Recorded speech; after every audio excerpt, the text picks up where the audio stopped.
All Star Baseball Game. We'll give you a word on the weather in a moment. Today's All Star Game is brought to you by Chrysler Corporation, world famous for engineering. Insurance by the Hartford. We try to keep things simple. The makers of Winston, Salem, and Camel cigarettes. And by STP Corporation, makers of STP oil treatment. STP is the racer's edge. Hello, this is Jim Simpson with Sandy Koufax. And for those of you who may not have heard, last night's attempt to play the 40th Annual All-Star Game was rained out. And that is my first understatement of the day, because there was a deluge of rain in some sections of Washington, more than 12 inches of rain. They had to take hoses and pumps to pump out the waist-high water in the Washington Senators' dugout, which for today and last night is the American League dugout. There are drains in center field. They have taken the sections of those drains out and now replaced them, and the field is in pretty good shape. We'll have a word about a pitching change for the American League in a moment with Sandy Koufax.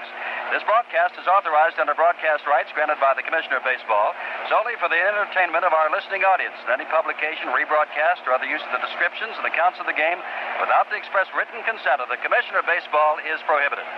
Now, Sandy Koufax, we were here last night and talking about what might happen if the game were to be played. The weather now, the weatherman says there will be continuing light showers all afternoon. It looks like the game will be played. Denny McLean, who flew home late last night for dental treatment this morning, reportedly is back in the stadium, but there is a pitching change, and Mel Stottlemyre will be the first on the mound today for the American League. Jim, I'm sure Denny would have liked to have pitched today, but Mayo Smith, the manager, probably felt for Denny's sake and the American League's chances, it might be better to give him a little rest. Denny flew home, as you said, had to come back early this morning after extensive dental work yesterday. So Mayo has gone with Mel Stottlemyre, which is not going to hurt the American League too much. Mel last year had a great year. He was 21-12 with a 2.45 ERA. So far this year, coming into today's game, he's 14-7 with an ERA of 2.61. He's pitched 3 shutouts on the year and has done just a fine job for the Yankees. He's pitched 193 innings. He is not really a strikeout pitcher. Mel has, a fine slider and a great sinker. I think probably his sinker is his best pitch. He throws this sinking fastball, and especially in a ballpark like this where we've had a lot of rain, and they do have a soft infield here in Washington anyway at all times. That sinker ball is a definite advantage to him. A lot of ground balls are usually hit off of him, and when you've got that slow infield, they don't go through too easily. He's got fine control and keeps the ball down, and Mel is quite a competitor, and it's going to be a good ball game. Well, Sandy, according to the Washington fans here, they will agree that Mel Stottlemyre has a great sinker ball because Stottlemyre apparently owns the Washington Senators. He has had fantastic luck against the Senators and pitching here in D.C. Stadium. So Stottlemyre will go against the National League today. And, of course, playing from Kennedy Stadium, this is the American League ballpark. The National League will be first up. When the senior circuit does take the field, Sandy, it will be Steve Carlton. Now, Carlton is a left-hander. You were not surprised when we talked last night that he has been selected to pitch, even though he's going against a predominantly right-handed lineup. But Steve said last night after the rainout, what I didn't need was one more day's rest. Very definitely, Jim. That's the only, I think, problem that Carlton might have today is too much rest. He pitched last Wednesday, pitched a shutout. He was scheduled to pitch again on Sunday, and they were rained out, so he's had 7 days rest coming into today's game. Some pitchers like the extra rest, some don't. But you never know. We'll only find out after the ball game starts. Steve has got great stuff, I feel. I think possibly he might be one of the better pitchers in the National League now, maybe the one with the best stuff in the league. He has a great fastball, throws hard, and good control with his fastball. Up until this year, he had a little trouble with his curveball. He has a good one.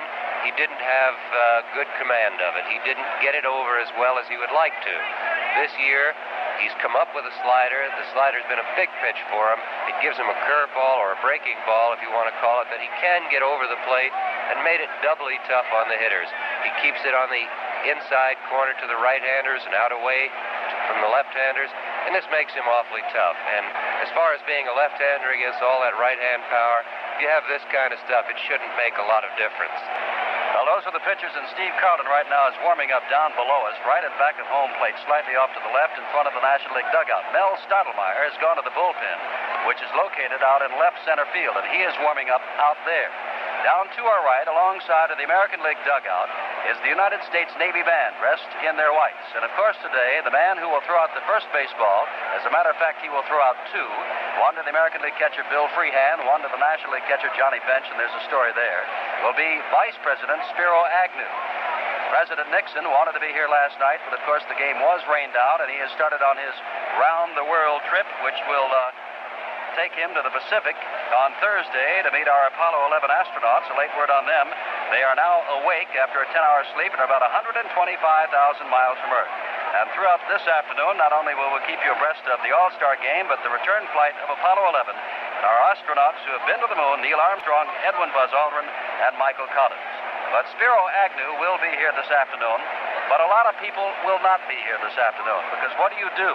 If you own tickets to All-Star Game that is to be played at night, and you have problems, of course, as everybody does, with their work, with their business, and frankly, with their bosses. So many people have had to go home with tickets, rain checks that were good for this afternoon, but overnight, in the deluge of rain, how do you get rid of them? How do you get back to the ballpark? But still a crowd well over 40,000. It would be in excess of 45,000, and that's the amount of tickets they sold had there not been a rain out last night. So while we await for the arrival of Vice President Agnew and the ceremonial first pitch, and of course the introductions of the team, Sandy, let's go back again to something that we talked about last night. This is the 40th All-Star Game, the first one being played at Comiskey Park, now known as White Sox Park in Chicago, back in 1933. For a while, it all belonged to the American League. They were 12-4 after the 1949 game, but since then, the National League has won 17 and lost 5, 10 of the last 11, and the last 6 in a row. And I'm asking you, Sandy, how come the turnabout? Jim, I think part of that has to do with the type of pitching in the two leagues. For a while now, I feel that the National League had more pitchers who could throw hard, who had the great fastball. It doesn't necessarily make them better pitchers, but when you tell these kind of guys that they've only got to go 2 or 3 innings and they don't have to save anything, it's a great factor. They can go out there and throw as hard as they can, and that makes it pretty tough to hit against them. The other thing that I feel is definitely one of the causes of the National League superiority in the last few years has been the fact that the National League was far ahead in acquiring Negro ball players. It gave the National League an untapped source of athletes and fine players, where the American League was a little late. Jackie Robinson broke in with the Dodgers, and right after that you had players like Willie Mays and some of these greats who are still playing now.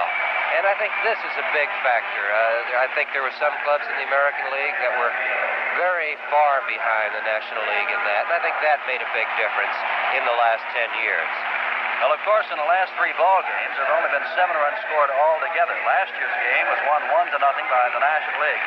And the year before that, they were out in Anaheim, and that was an extra inning game in which the American League was held scoreless for the last 9 innings. So for the last 18 innings of All-Star play, not only has the American League not won, but they haven't scored a run. At this moment, the National League is being introduced and trotting out along the third base line. They're involved now with the starting lineup, starting, of course, with their manager, Red Schoendienst. And now I guess is as good a time as any to give you our preliminary lineups before we get down to the ceremonial first pitch. For the National League, leading off and playing center field will be the league's leading hitter, Matty Alou of the Pittsburgh Pirates, hitting at .354. At shortstop and batting second, the switch hitter in a fine one, and what a shortstop he is. 54 games this year without an error at shortstop from the Chicago Cubs, Don Kessinger, hitting .298. In right field, and he has been around All-Star games many times before, Hank Aaron of the Atlanta Braves, hitting at .327. He's got 24 home runs this year. And batting cleanup is the man who leads the National League in home runs from the San Francisco Giants, first baseman Willie McCovey, 30 home runs, a .325 batting average. Ron Santo of the Cubs will be at third base, 20 home runs, leads the National League in RBIs with 84. Ron's batting average, .295.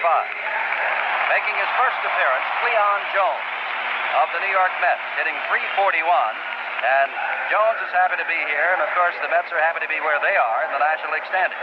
Batting seventh, Johnny Bench, the youngster, the catcher from Cincinnati, who thought he might have to go back to military duty. but did get an extension on his 24-hour pass, and so he will catch today. Felix Millan will be at second base from the Atlanta Braves. Millan having a great year, hitting .274, 38 RBIs. And Steve Carlin, as Sandy told you, 12 and 5 on the year, leads the National League with his earned run average of 1.65. Will be the pitcher. The cheer you hear, and it's a hometown cheer for Frank Howard of the Washington Senators, just introduced. And of course, this game is coming to you from Robert F. Kennedy Memorial Stadium in Washington. Howard is getting a standing ovation.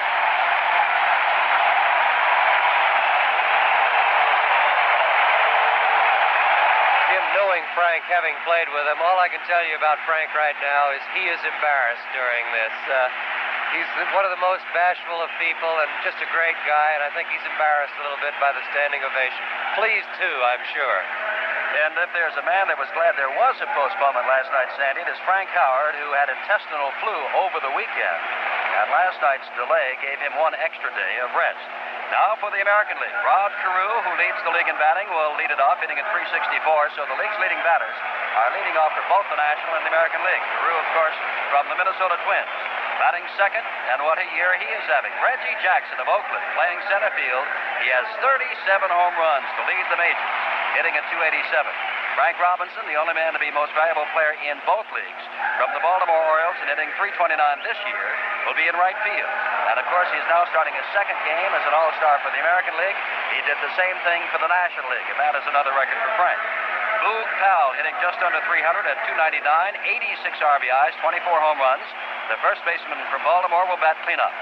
Howard, and you just heard the standing ovation for Hondo, as they call him, 34 home runs, 73 RBIs, and 313 is batting average. Sal Bando, to some surprise, from Oakland, will be at third base, nosing out Brooks Robinson. 18 home runs, 64 RBIs. Rico Petrocelli of Boston at shortstop. Bill Freehand of Detroit at catcher.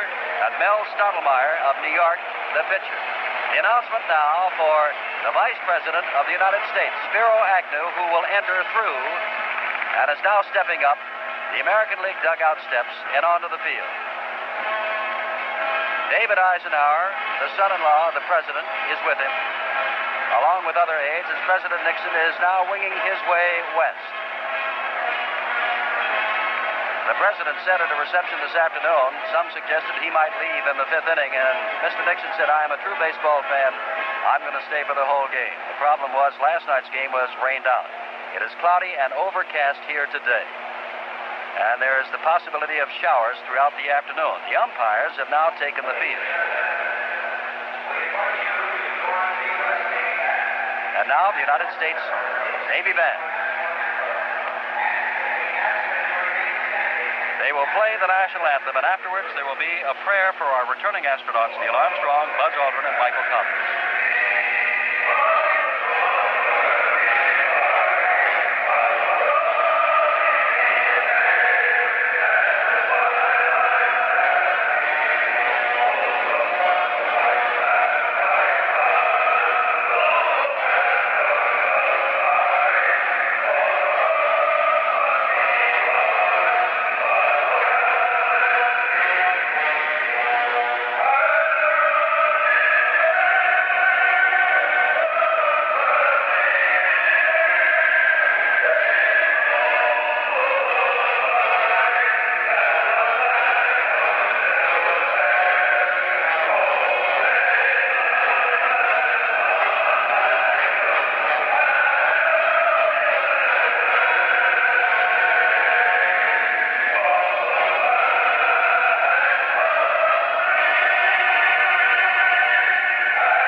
We'll be back with more pregame highlights right after this message.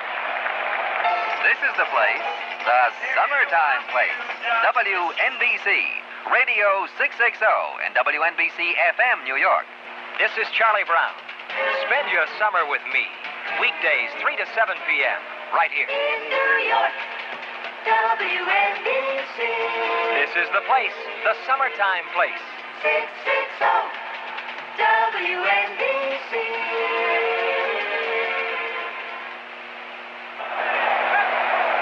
We pause 10 seconds for station identification.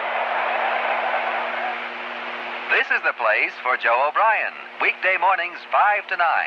WNBC, Radio 660, and WNBC FM New York. Sandy Koufax for this, the 40th annual All Star Baseball Game.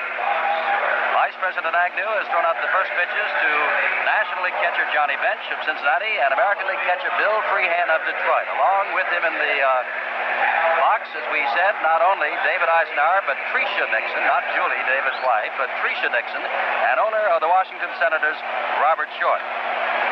And along, of course, the Commissioner of Baseball, Bowie Kuhn. Mayo Smith of Detroit, Red Schoendienst of the National League champion St. Louis Cardinals, are meeting now with the umpires, who today are behind the plate, John Red Flaherty of the American League. At first base, Augie Donatelli of the National League. At second base, Bob Stewart of the American League. At third base, the veteran Tom Gorman of the National League. Along the left field line, as the lights have just been turned on here at overcast Kennedy Stadium, Marty Springstead of the American League, and for Marty, this is his first All-Star game, and I'm sure quite a thrill. And along the right field line is Tony Benson of the National League.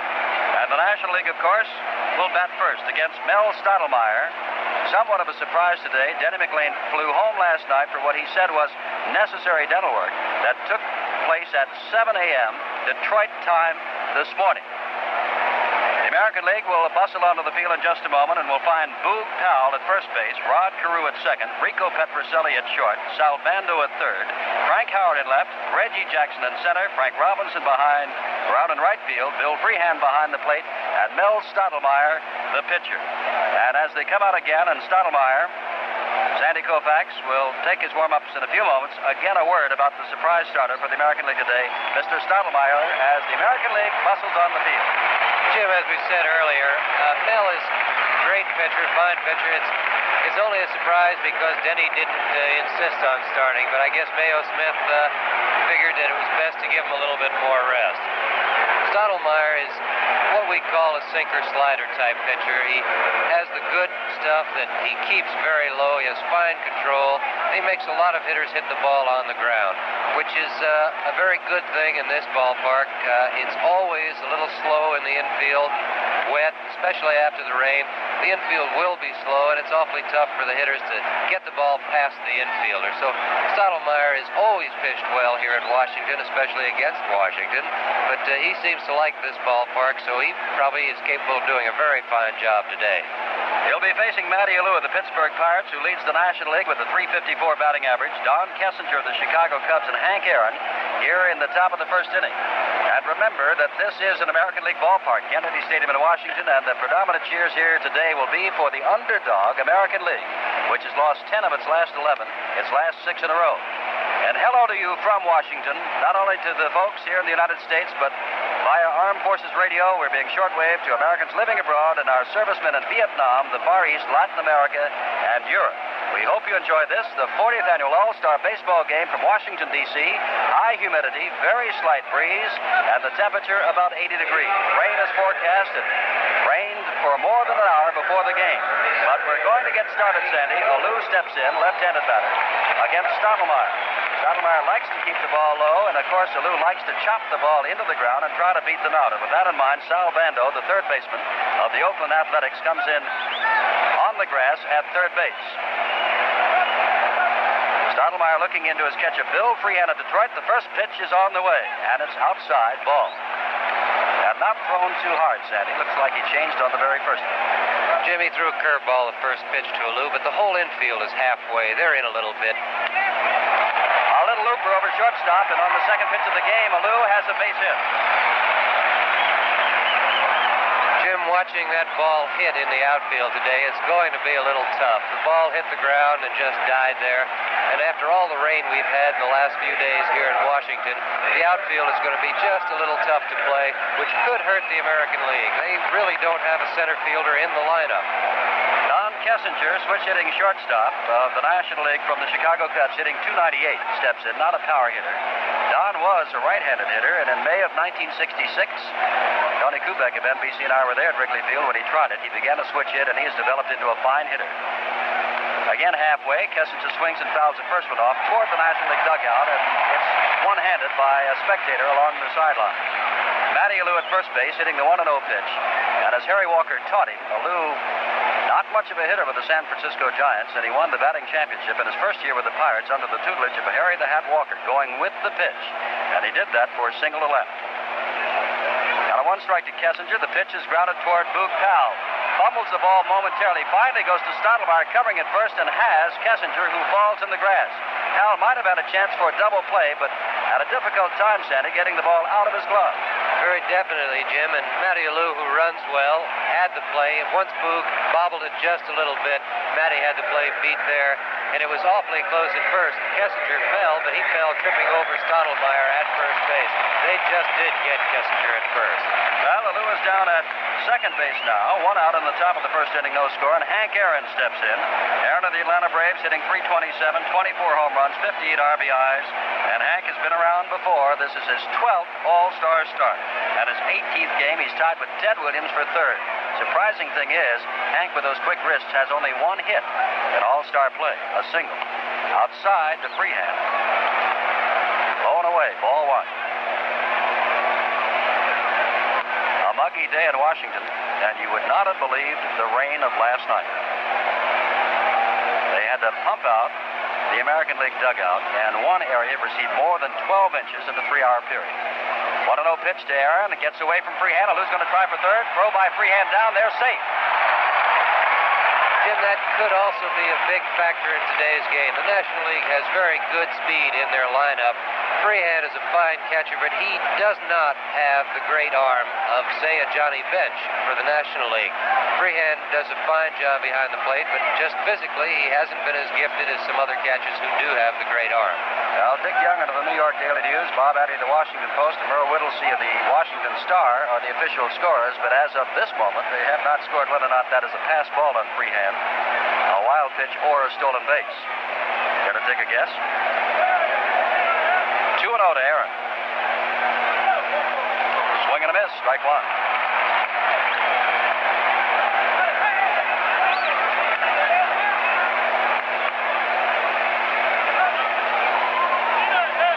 One to Aaron, one out. Alou at third base. And they're saying that this will not be a low-scoring ball game. The last three have been, but they don't figure here. High in the air, toward left field. Howard comes in, 8 or 10 steps, goes to his right. Now is on the dead run for it, has lost it, drops it, and Alou will score. Now to second base goes Aaron, and he is safe. Yeah, there was a little bit of a tough play there. Frank lost the ball. And on his way in, he tore up a great big clod of dirt in the outfield, and he looked like he slipped a little just as the time he got to the ball. That is an error on Frank Howard. No run batted in for Hank Aaron. It is 1-0 the National League. One out, and Aaron is camped at second base. And here comes Willie McCovey, 30 home runs, first baseman of the San Francisco Giants, 79 RBIs, a .325 batting average. As Mel Stottlemyre, who gave up a single to Matty Alou on the second pitch of the game, has been victimized. Powell couldn't get a ball out of his glove to make the play at second base, possible double play. Frank Howard has dropped one in left field, and it's 1-0, and Stottlemyre and the American League are behind. And here's the dangerous McCovey. He can rifle that ball and takes strike one. Jim, McCovey's the kind of hitter that might give Stottlemyre a lot of trouble. McCovey's a low ball hitter. Stottlemyre is a low ball pitcher. The pitcher has to go with his strength, but he's got a problem. This is a big hitter for him to get out here. Dave Bristol of Cincinnati, the manager, coaching at first. Leo DeRocher, the Cubs, coaching at third. Ball is fouled off to the left into the stands, and it's 2 strikes to Willie McCovey. McCovey was one of those who was on last year's All-Star team also as a starter. He'll be followed by Ron Santo.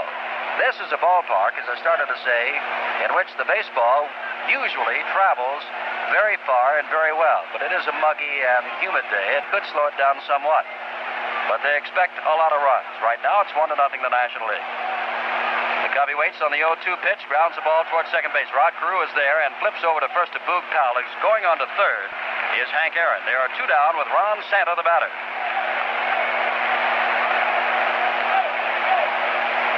Santo, 20 home runs, leads the National League in RBIs with 84, and his batting average, .295.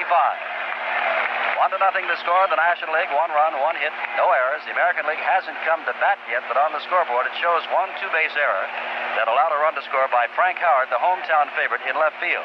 Howard started in slowly, then accelerated, and didn't quite get to it. Got his glove on the ball, and it dropped off. Santo ducks away from a pitch that wasn't all that inside.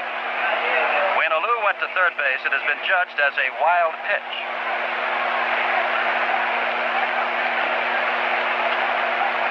So Alou reached on a single, went to second on the ground out by Kessinger, to third on a wild pitch, and scored on the 2-base error by Frank Howard, and the ball hit by Henry Aaron.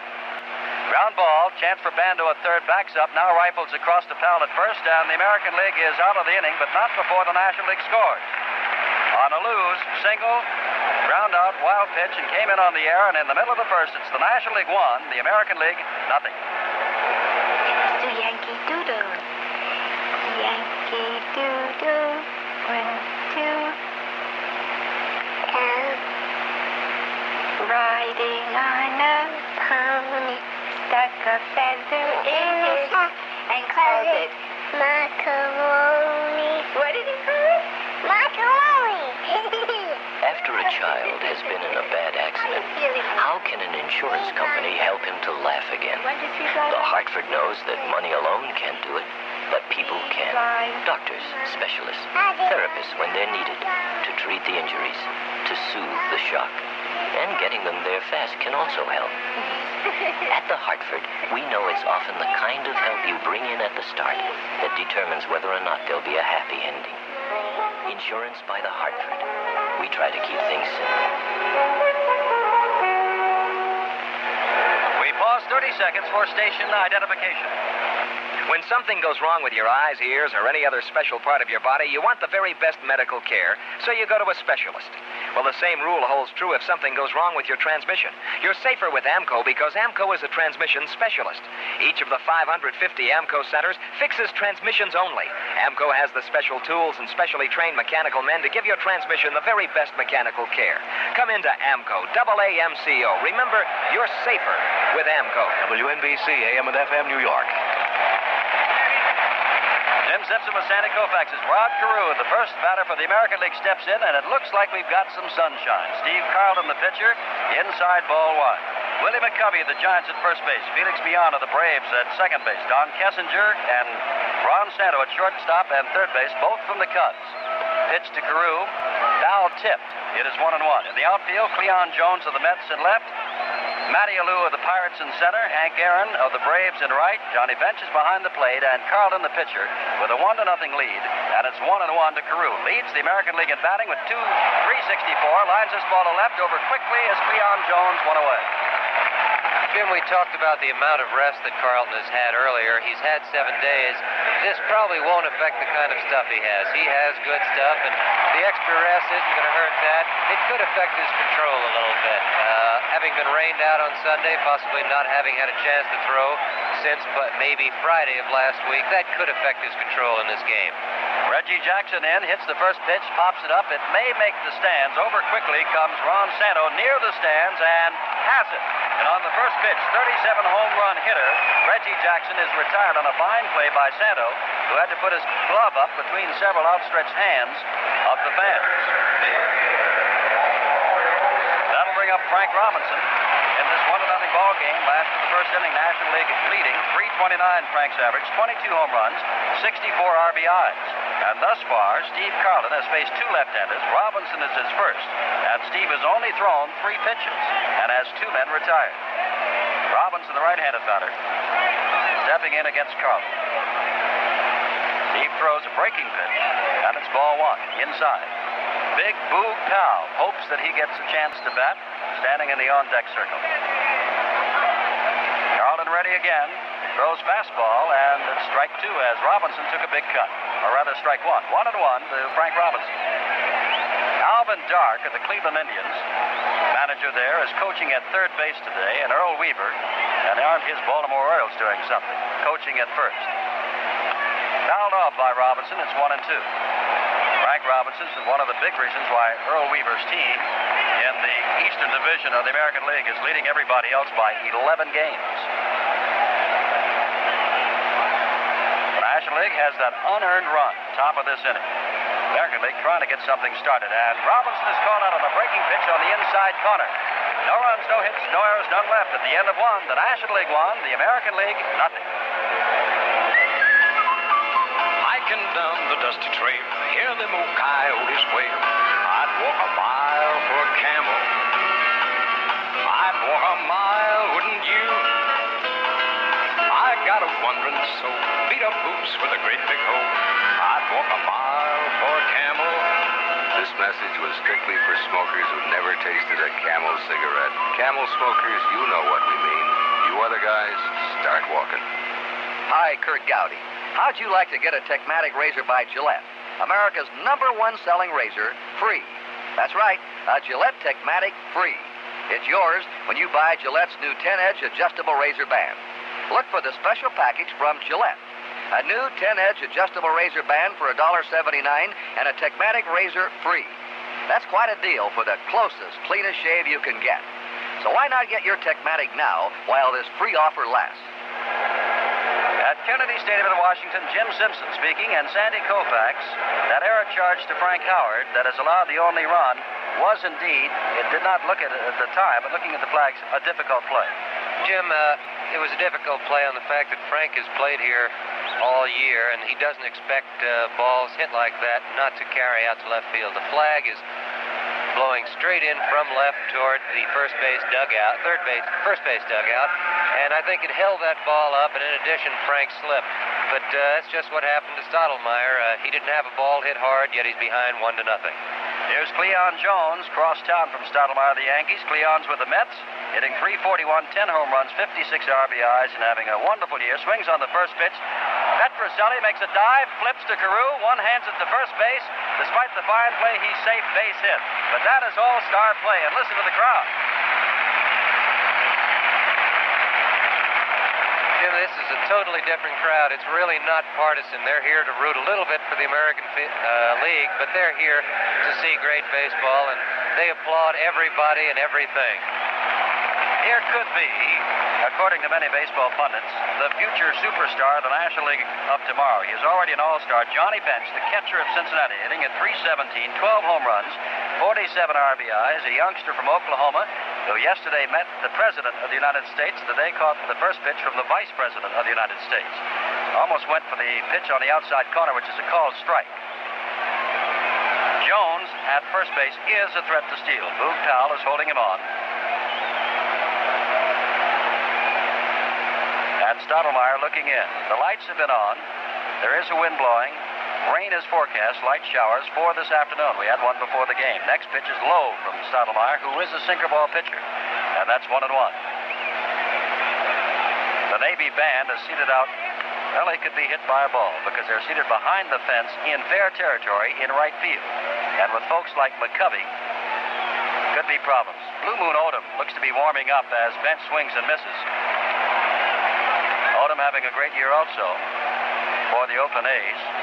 Warming up and could be the second pitcher. Marichal of the National League, some question whether or not he will go today. He has blisters on his hand. 1-2 now to Bench with Jones at first, none out. 1-0 the National League. We're in the second inning in the All Star Game in Washington. Three-quarter motion. This one is laced but foul deep in the left field seats. Bench does have power, as we said, 12 home runs on the year. And, Jim, I'd have to say that Johnny Bench has the finest arm of any catcher in baseball. I don't think there's another catcher I have ever seen, possibly at any time, who had the ability to throw. The ball is hard. Maybe there have been some who have been just as accurate, but he has this great arm. Stottlemyre has the sign now. Here's the 1-2 pitch to Johnny Bench. Jones is on the way, and there's a ball this time in fair territory. Howard going back, looking up. It is in the mezzanine. A two-run home run for Johnny Bench. And it's 3-0, the National League.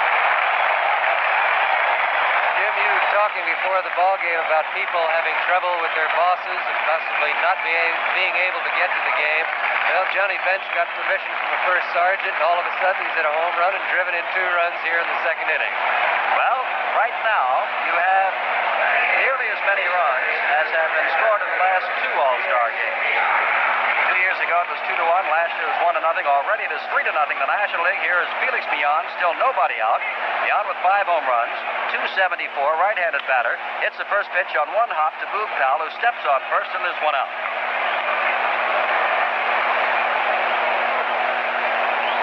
That'll bring up Steve Carlton, who is not only a fine pitcher with his 1.65 earned run average that leads the National League, but Carlton, who is not yet out of the dugout, is a pretty good hitter at 204. Yes, he is, Jim, and I'm sure what happened to Steve is he's used to playing with the ball club, and he knows whose helmet he wears. Pitchers don't have their own helmets or their own bats, so he goes and he probably gets one from somebody on his team that he knows. Came here, probably couldn't find a helmet to fit or a bat that he liked. The scoreboard in right center field says National League 3 runs, 3 hits, no errors. The American League, no runs, no hits, 1 error. We're in the last of the second. Much more wind across the top of this stadium than there is within the stadium, although there is a good amount of breeze, thankfully, swirling around. Carlton, like he throws, is a left-handed batter and takes low ball 1 from Mel Stottlemyre. Denny McLain scheduled to start today.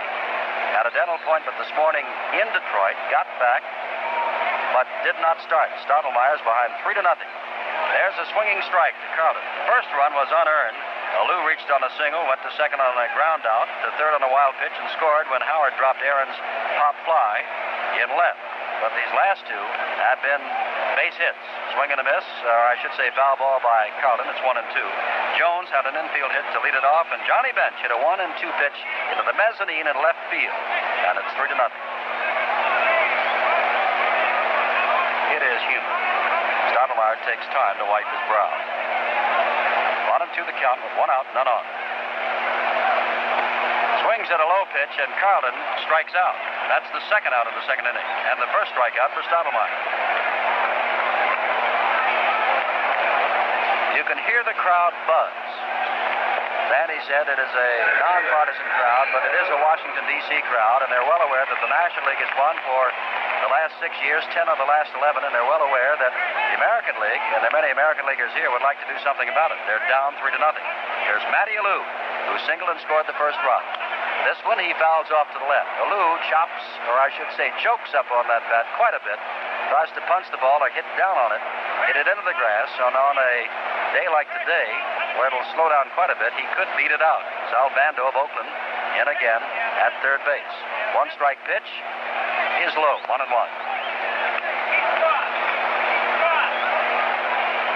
No All-Star game has ever been canceled before. Last night's was postponed until today, and we're getting it in, the 40th annual. Low again to Alou, it's 2-1. And on Monday night, at one of the hotels in Washington, the 100th anniversary dinner of Major League Baseball. And quite an event that was. And many, if not all, of those who put in an appearance there, Bill Dickey, Charlie Gehringer, Joe DiMaggio, are all here. Ground ball foul. Dave Bristol, the coach at first base, takes a wave at it and lets it go out to the fence. It's 2-2. Joe DiMaggio, the greatest living center fielder ever, plus the greatest American League center fielder. There's another ball punched into center field, and you see now why Matty Alou leads the majors in hitting with 354. He's 2 for 2 here, and each time he has simply met the ball, Sandy, and lined it over the infield. Very definitely, Jim. That's all Alou tries to do is make contact, but Stottlemyre's having a little trouble. He has to keep the ball down to be effective, and he's been getting the ball up quite a bit. This pitch that Alou just hit, the home run by Bench, we're all on high fastballs, and that's not the way Mel Stottlemyre wants to pitch. With Alou at first base, there are 2 out, 2 runs in this game. 3-0 the National League. We're just in the last of the second. Here's Don Kessinger, who grounded the ball to Powell. It might have been a double play ball, but Boog couldn't get it out of his glove. Had to settle to get the man at first base. And now, Stottlemyre, there's a low pitch, throws over to first base. He didn't want it to be that low. And very nearly got by Boog Powell. Alou has a great amount of speed. Kessinger batting left-handed against the right-handed Mel Stottlemyre. and away. It's 1-0 to Kessinger. Move Powell at first, Rod Carew at second, Petroselli at short, Bando at third, Howard in left, Jackson in center, Robinson in right, Freehand behind the plate, and Stottlemyre the pitcher. The starters have to go 3 innings, barring injury or a pitching change, of course. Ground ball to Powell. It is fair. He will step on third, and that's it. 2 runs on 2 hits, or rather 3 hits, no errors, and 1 left. In the middle of the second, the National League, 3. The American League, nothing. This is Sid Collins, the voice of the Indianapolis 500-mile race, here in Victory Lane, interviewing this year's winner, Mario Andretti. Mario, congratulations for turning in a record-breaking speed of 156.867 miles per hour. And during the running of the event, when did you really feel you had it all wrapped up? As soon as I crossed the finish line on the 200th lap. I understand you had STP oil treatment in your machine the whole winning way to the finish line. Well, I think that helped us tremendously, especially in cooling the engine on a hot day such as it was today. Mario Andretti enters Victory Lane for the very first time in his career for Andy Granatelli, who did likewise in the STP oil treatment special. Mario, how did you do it? Sid, all I can say is my Ford engine had more STP in it than anybody else's. Drivers, take a tip from Indianapolis 500-mile winner Mario Andretti. Have your service station add STP to your oil. STP is the racer's edge. The American League now tries to get into the ballgame, trailing 3-0 in the last of the second. Boone Powell with 24 home runs and 86 RBIs to face Steve Carlton. Powell, of course, a left-handed batter, again against the left-handed Carlton. Carlton's first pitch is a breaking pitch, and it's just low, ball 1. Frank Howard with 34 home runs, Sal Bando with 18 to follow, and this the last of the second. Howard has stepped out on deck already. Carlton's next pitch hit off the fists out into short center field. Alou is playing very deep. Out goes Kessinger. In comes Alou. Alou makes a falling down catch. He is out and throws to second base in time to have gotten Powell if he had dropped the ball.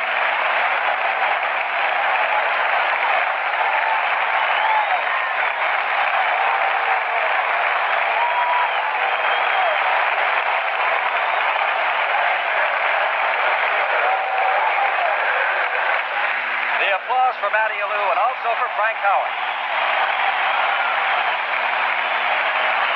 Howard, bothered by intestinal virus last weekend, steps in, sees a breaking pitch first, and it's a strike.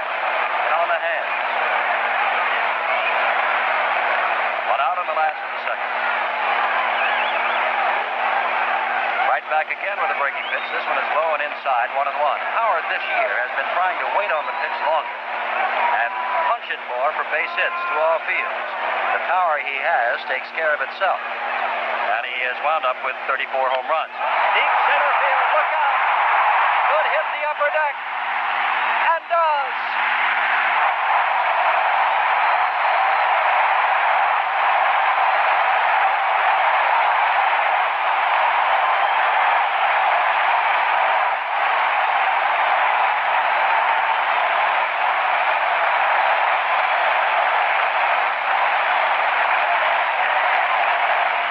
Howard was Rookie of the Year with the Los Angeles Dodgers in the National League. Sandy, you were his teammates. You've seen him hit a lot of them, but that's the way he hits them here.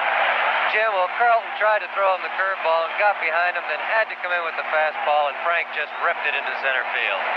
That ball, they'll measure it, I'm sure, but it's 410 feet to straightaway center, and it was in the mezzanine far up the wall, about 60 feet. Bando has strike 1 on him and swings and misses for strike 2. Bando, the third baseman, 18 home runs, 64 RBIs with Oakland, hitting at 294. 3-1 the score now, the National League, and maybe the portent of things to come. That indeed there will be many more runs scored in this All-Star game than in the last 3. Breaking pitch, lined off to the right by Bando. It's still 0-2. Jim, I think when Howard was hitting, you see the importance of getting ahead of the hitter. Carlton tried to throw 2 curveballs for strikes, missed with both, then he had to come in with the fastball. Breaking ball here, hit right back to Carlton, who will throw to Willie McCovey at first, and Bando is out by 30 feet. And that'll bring up Rico Petroselli. Petroselli, the Boston shortstop, got off to quite a start. 25 home runs, 55 RBIs. He's hitting at 309. If there's been any slowing in the prowess of Rico, it has been a field where his throwing arm is again beginning to cause him some trouble. Breaking pitch, it's high to Petroselli from Carlton. 2 out. Howard has hit that home run starting for the second year. That's his first hit as an All-Star. Carlin right back. Breaking pitch on the inside corner, 1-1. 3 runs, 4 hits, no errors for the National League. 1 run, 1 hit, and 1 error for the American. Howard, who allowed a run, dropping a ball in left field, has gotten that run back. 1-1 pitch from Carlin. Swing and a miss, and it's strike 2. Well, this afternoon, and let's hope the rain holds off. Right now, crossing my fingers, I say, it looks as though no rain is imminent. We can get this game in. A lot of excitement coming up outside with the pitch is Carlin. It's 2-2. All of the regular starters, you probably know the rules, must go 3 innings. They can stand as long as they want. The pitchers can't go more than 3 unless it's an extra inning ball game. 2-2, Lowe gets away from bench, who trots over to pick it up, and it's 3-2, and this is the first 3-2 count for the game. Very definitely, Jim, and I think after Frank hit that ball, Carlton might just be pressing a little bit. Somehow or other, those long home runs have a tendency to shake you up a little bit. You try a little harder, and then maybe you miss. Foul tip the other night. Vinegar Ben Mizell, former pitcher with the Cardinals and now a congressman from North Carolina, said that he would like to investigate some of those lunar granules brought back by our astronauts from the moon. He said, I'm sure some of the balls that I threw for home runs were up there. 3-2, and he strikes out. 1 run on Howard's mammoth home run, 1 hit, no errors, none left. At the end of 2, the National League 3, the American League 1. From Robert F. Kennedy Stadium, Memorial Stadium in Washington, D.C., Jim Simpson with Sandy Koufax. Mel Stottlemyre is out of the ballgame. He worked 2 innings, gave up 3 runs. 2 of those were earned. 4 hits, struck out 1, and walked nobody. And Blue Moon Odom of the American League, Oakland Athletics, is taking the mound to warm up, Sandy. Jim Odom's had a fine year for the American League Oakland club. He's 14-3 on the year. He's got an ERA of 2.35, which is very fine. Odom's got good stuff, but you can say that, I guess, about every pitcher in this ball game. None of them would have gotten here without good stuff. He's got a sinking fastball also. He's got a fine curveball and slider. If Odom has had any trouble, he walks maybe 1 or 2 men too many, but he's got pretty good control and great stuff. He'll be facing Hank Aaron, Willie McCovey, and Ron Santo, and that's welcome to the All-Star game for Blue Moon Odom. Of course, Aaron and Santo are righties, and Willie McCovey, with all that power, is a left-handed hitter. We pause 30 seconds for station identification. If something goes wrong with your washing machine, you know you're safer calling a washer repairman, not a jack-of-all-trades handyman. It's the same when something goes wrong with your car's transmission. You're safer with AMCO. AMCO fixes only transmissions, nothing else. Every one of the 550 AMCO centers is a specialist with special tools and specially trained AMCO men. So if something goes wrong with your transmission, pull in at the AMCO sign, AAMCO. Remember, you're safer with AMCO. WNBC, AM and FM, New York. Hank Aaron, whose wind-blown high fly to short left was dropped by Frank Howard back in the first inning, scoring a Lou from third base, is the batter to lead off the third inning for the National League. The difference in the game has been Johnny Bench's 2-run homer, and by the way, both home runs have been well hit. Bench is into the mezzanine and left, and Howard's into the mezzanine in deep center field. 3-1 the score. Aaron stepping in, 24 home runs on the year. Blue Moon Odom ready for his first All-Star pitch. Ground ball, base hit to left field. Aaron has a base hit. Howard is in, picks it up one-handed, and throws to the cutoff man, Petroselli. Aaron is on at first, and big Willie McCovey, leading the National League with 30 home runs, steps into the batter's box. Jim, these two squads have quite a contrast. The American League has hit many more home runs, over 100 more home runs than the National League squad, but the National League squad has a much higher batting average as a team. McCovey swings on the first pitch, fouls it to Dave Bristol, the manager of the Reds, who's coaching at first, and he keeps the ball in the game. Al of Baltimore at first, Carew of Minnesota at second, Petroselli of Boston at short, Bando of Oakland at third, Howard of Washington in left, Jackson of Oakland in center, Robinson of Baltimore in right, Freehand of Detroit the catcher, and the second American League pitcher, Blue Moon Odom of the Oakland Athletics. One-strike pitch to McCovey. This one is low from Odom. It's 1-1. On deck is Ron Santo. Well, they used to say the team that's in first place at All-Star time goes on to win the pennant. But remember this, for the first year, we have divisional playoffs, and the All-Star game is 2 weeks later than normal. Odom is ready. Ground ball again. Foul to the right. 1-2. 3 runs, 5 hits, no errors for the National League. 1 run, 1 hit, and 1 error for the American League. And we have activity again in the American League bullpen. Denny McLain, scheduled to start in Detroit this morning for that dental appointment, has gotten up and started to throw in the American League bullpen. 1-2 the count to McCovey, with Odom staring in at his catcher, Bill Freehan, starting another game for the American League All-Stars. Ball hit deep to right field. Looking is Jackson. This one is gone off high the scoreboard, and it is 5-1.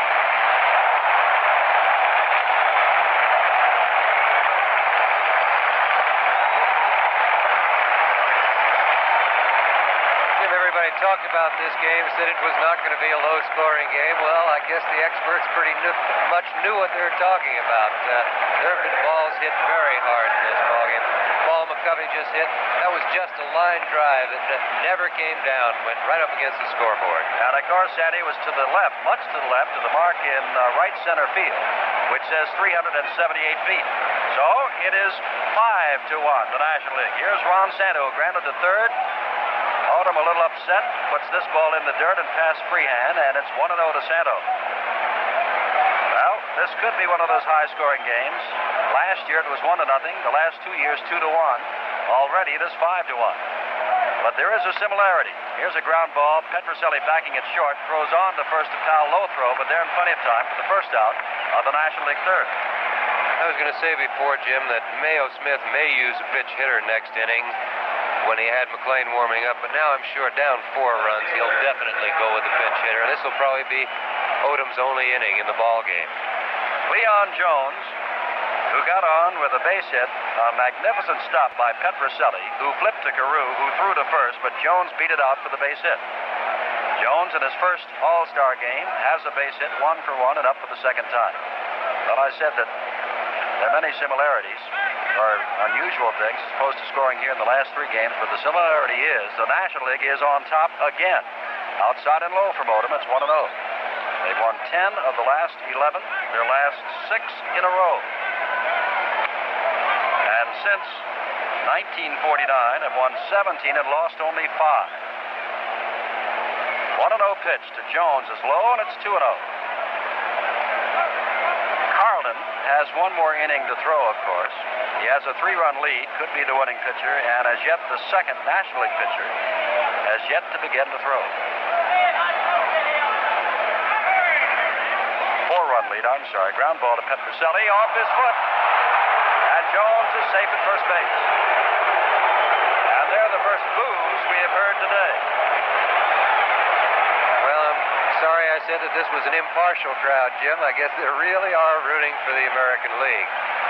The second error of the day and the second charge to the American League squad. With 1 out and 2 runs already in. 5-1 the score.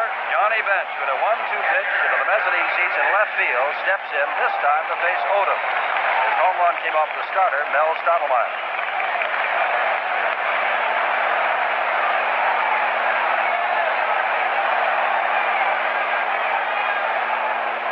Low from Odom, ball 1. Bench stands right in the middle of the batter's box, about equidistant from front and back, and not too close to the plate and not far away from it. Swinging the bat as he stares out at Odom for the 1-0 pitch.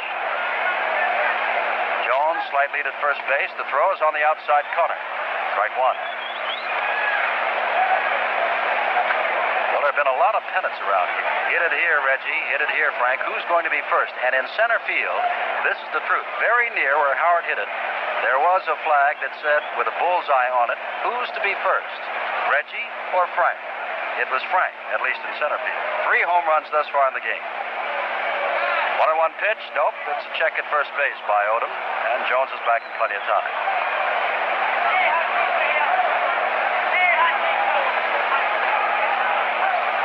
Odom ready again. This one a breaking pitch. It's down low, and it's 2-1.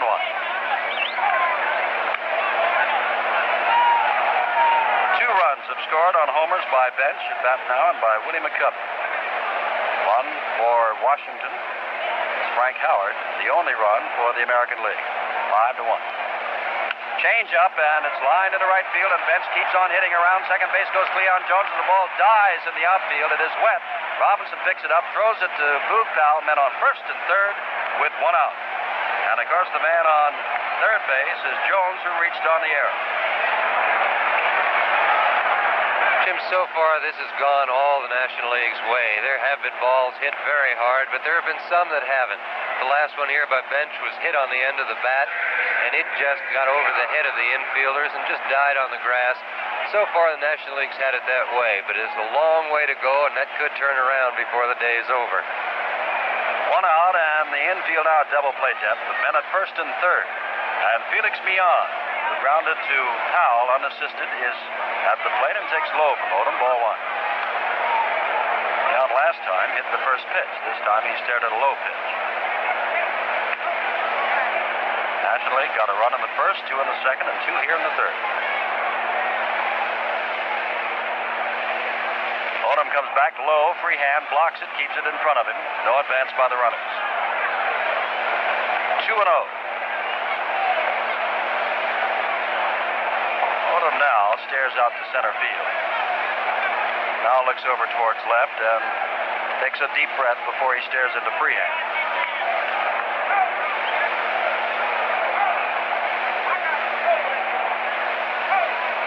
Millan waits. Odom is ready and throws. Ground ball fouled at the plate. Comes back toward the screen. And again is one-handed by one of the fans leaning over the railing. 2-1.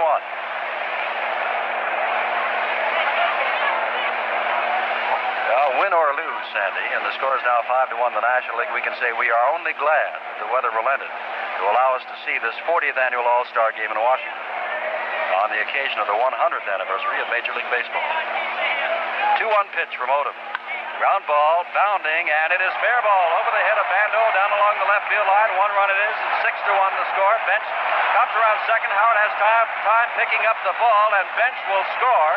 And down to second goes Felix Millan, and it is 7-1. That's the kind of thing I was talking about before. That ball was just a ground ball. It hit the ground, took one very high hop, went over Sal Bando's head and down the left field line. It was not a ball hit hard, but it counts as a double and drove in 2 runs for Millan. 7-1 the score, 7 runs on 8 hits, and no errors for the National League.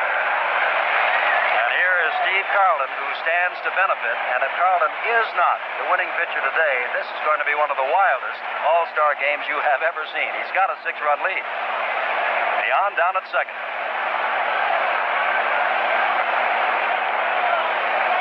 Odom stares him back. Nobody's there to take the throw. Howard went into the corner and just didn't come out with the ball. And now Freehand calls time and runs out to talk to Odom. And now a left-hander gets up and also starts throwing for the American League. Looks like Darrell Knowles of Washington, and Knowles is warming pretty quickly. McLean sits down. Buzz goes up from the crowd as they realize it is Knowles, another Washingtonian, throwing in the bullpen. Odom ready now to throw to Carlton, who is a good hitter. Fouls this one off upstairs to the left. Strike one. Well, there have been 2-run homers by Bench and McCovey and a 2-run double by Felix Millan on a ball that hit in the infield. Took a kangaroo hop. And Springstead along the left field line and Gorman, the National League umpire at third base, both were calling it fair ball all the way, and it was. Low and away from Odom and Carlton. And it's 1-1. Well, they were tired, Sandy, of these low-scoring ball games. And this is not one, and we have still got 6.5 innings to go. Odom ready. Ball hit out to left field. Back goes Reggie Jackson trying to catch up. He won't do it.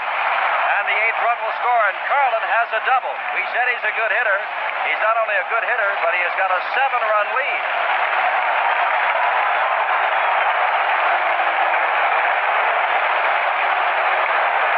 No appearance from Mayo Smith. The ball is thrown back to Odom, who wasn't looking, and it very nearly hit him in the face. Went past him at the mound. Freehand picks it up. Knowles is the only man warming for the American League now.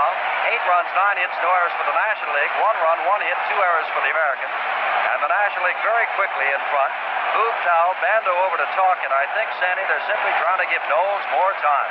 Very definitely, Jim. I'm sure Mayo Smith from the dugout sent both Bando and Powell in to talk to Odom to give Knowles a little time to get ready in the bullpen. Knowles is a relief pitcher, has been for a long time, and I'm sure it wouldn't take him too long to get ready. Mayo Smith at last on his way out. When I say at last, at least that's what the fans feel by their applause and cheers when he begins to appear. There is still only 1 out. There should be 2 outs. Jones, who scored another unearned run. There have been 2 unearned runs and 6 earned. Now they're calling in Darrell Knowles. Oldham has allowed 4 runs earned, 1 unearned. Has not even worked an inning, only a third of an inning. Struck out nobody, gave up no walks, and walked 4. And it will be Darrell Knowles of the Washington Senators.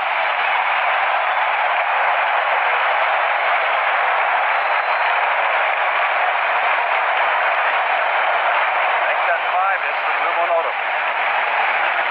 Knowles used to be in the National League with the Philadelphia Phillies and came in a trade from Philadelphia to Washington for Don Lott. Knowles, until June of this year, was in the armed forces in Japan.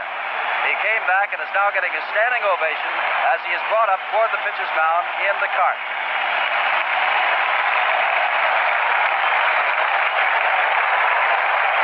Knowles will step out in front of the American League dugout, and we'll pause now to tell you that down the right field line, 335 feet, 378 to right center, 410 to dead center, 381 to left center, and 335 again down the left field line. I think we gave you the umpires, the band of 6 that are working this game. The American League umpires are John Red Flaherty behind the plate, Bob Stewart at second, Marty Springstead along the left field line. From the National League, Augie Donatelli at first base, Tom Gorman at third, and Tony Benson along the right field line. But the story now, Sandy Koufax, is I know it can be done, but is it often done? Overcoming a 7-run lead in just the 3rd inning. Applause, of course, for Darrell Knowles. Jim, it's awfully tough. During the season, you say, well, you can come back, but in ball games like this, you've got some great pitchers sitting there in the bullpen, and it makes it awfully tough. Of course, you do have some great hitters in the lineup. I remember a ball game in Minneapolis in 1965, the All Star Game, where the National League jumped out way out in front, scored, I think, 5 or 6 runs very early in the ball game, maybe even in the 1st inning. But before it was over, it turned out to be a 1-run ball game in the 9th inning. So these 2 clubs, there is such great talent on the field, both pitching and hitting, that anything is possible. Knowles has a 2.03 earned run average since coming out of the service. He has won 4 and lost 1. And it's one of the reasons why Ted Williams' crew is playing above the 500 mark for the first time in years and years here in late July. Knowles now must face Matty Alou. Knowles is a left-hander, so is Alou, and Matty is 2 for 2. First time he's faced a left-hander today. Looks like the National League, as is a low pitch to Alou, is warming up Mr. Robert Gibson, which can hardly be good news to the American League hitters or fans. 1-0 to Alou. 8-1 the score. The National League. We are in the top of the 3rd. Knowles ready again, changes on a breaking pitch, which is outside. Freehand held it there for a moment, but Red Flaherty of the American League says, no, sir, it's ball 2.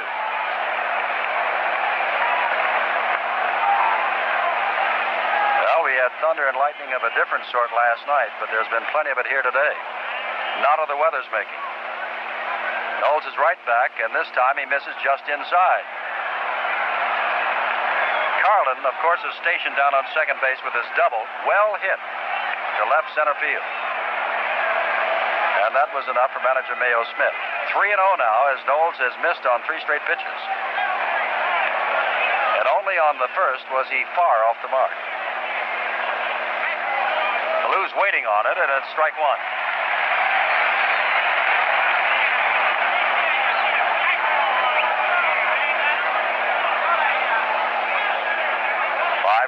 in this inning. Ground ball, a chance for Carew, charges it and flips to Powell as moving on to third is Carlin, and there are now 2 outs. So Darrell Knowles worked the National League and the Major League's leading hitter, Matty Alou, is 2 for 2 today to 3-0, got him on 3-1. And then got him on the ground ball to Carew with Carlin moving on to third. Now the 9th man to bat, Don Kessinger, is grounded to Powell first, but both times is a left-handed hitter against the right-hander, Stottlemyre. And now he's batting right-handed and grounds the first pitch to Petrocelli, who's up with it and throws on the first base. 9 men batted and 5 runs scored on 5 hits and 1 error and 1 man left. In the middle of the third, the National League 8, the American League 1. Alabama, 21. Arizona, 10. Arkansas, 12. California, 92. Colorado. This week, over 1,000 people will be killed on America's highways. If you're driving right now, think about it. At the Hartford, we think about it all the time. Idaho, 5. Illinois, 48. Indiana, 30. Iowa, 16. This is why we support safety programs that would get the drunk, the tailgater, the speeder, all the reckless drivers off the highways. 15. We want to make the roads safer for you. 17. Michigan, 41. Minnesota, 18. Insurance by the Hartford. We try to keep things simple. Jim Simpson with Sandy Koufax from Robert F. Kennedy Memorial Stadium in Washington. It is 8-2 on the National League. We're in the last of the third. Bill Freehand, the batter, for the first time today. The catcher from Detroit hitting at 249. Then we will have a pinch hitter for Darrell Knowles, who got the job done. It'll be the Major League's leading RBI man, Harmon Killebrew of the Minnesota Twins, who is on deck right now. But for the moment, it is Freehand. Facing Carlin is trying to last out this inning. There's low ball 1. Is 3. And if he gets out without further damage, he will be leaving the ball game with an excellent chance to win it, leading by 7 runs, having driven in one himself with a double. Back to Freehand. It is high, and it's 2-0.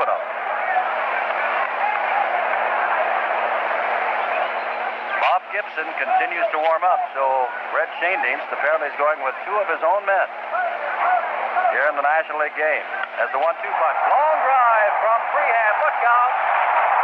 It's upstairs.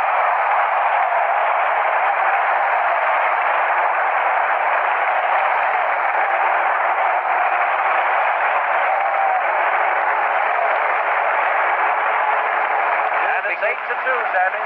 It begins to look like nobody's going to hit a cheap home run here today. All of them have gone upstairs. They've all been hit very hard. And you're right, there are going to be a lot of runs scored in today's ball game. Harmon Killebrew stepping in to bat for Darrell Knowles, hitting at 281, 28 home runs, and 91 RBIs. What kind of year is he going to have?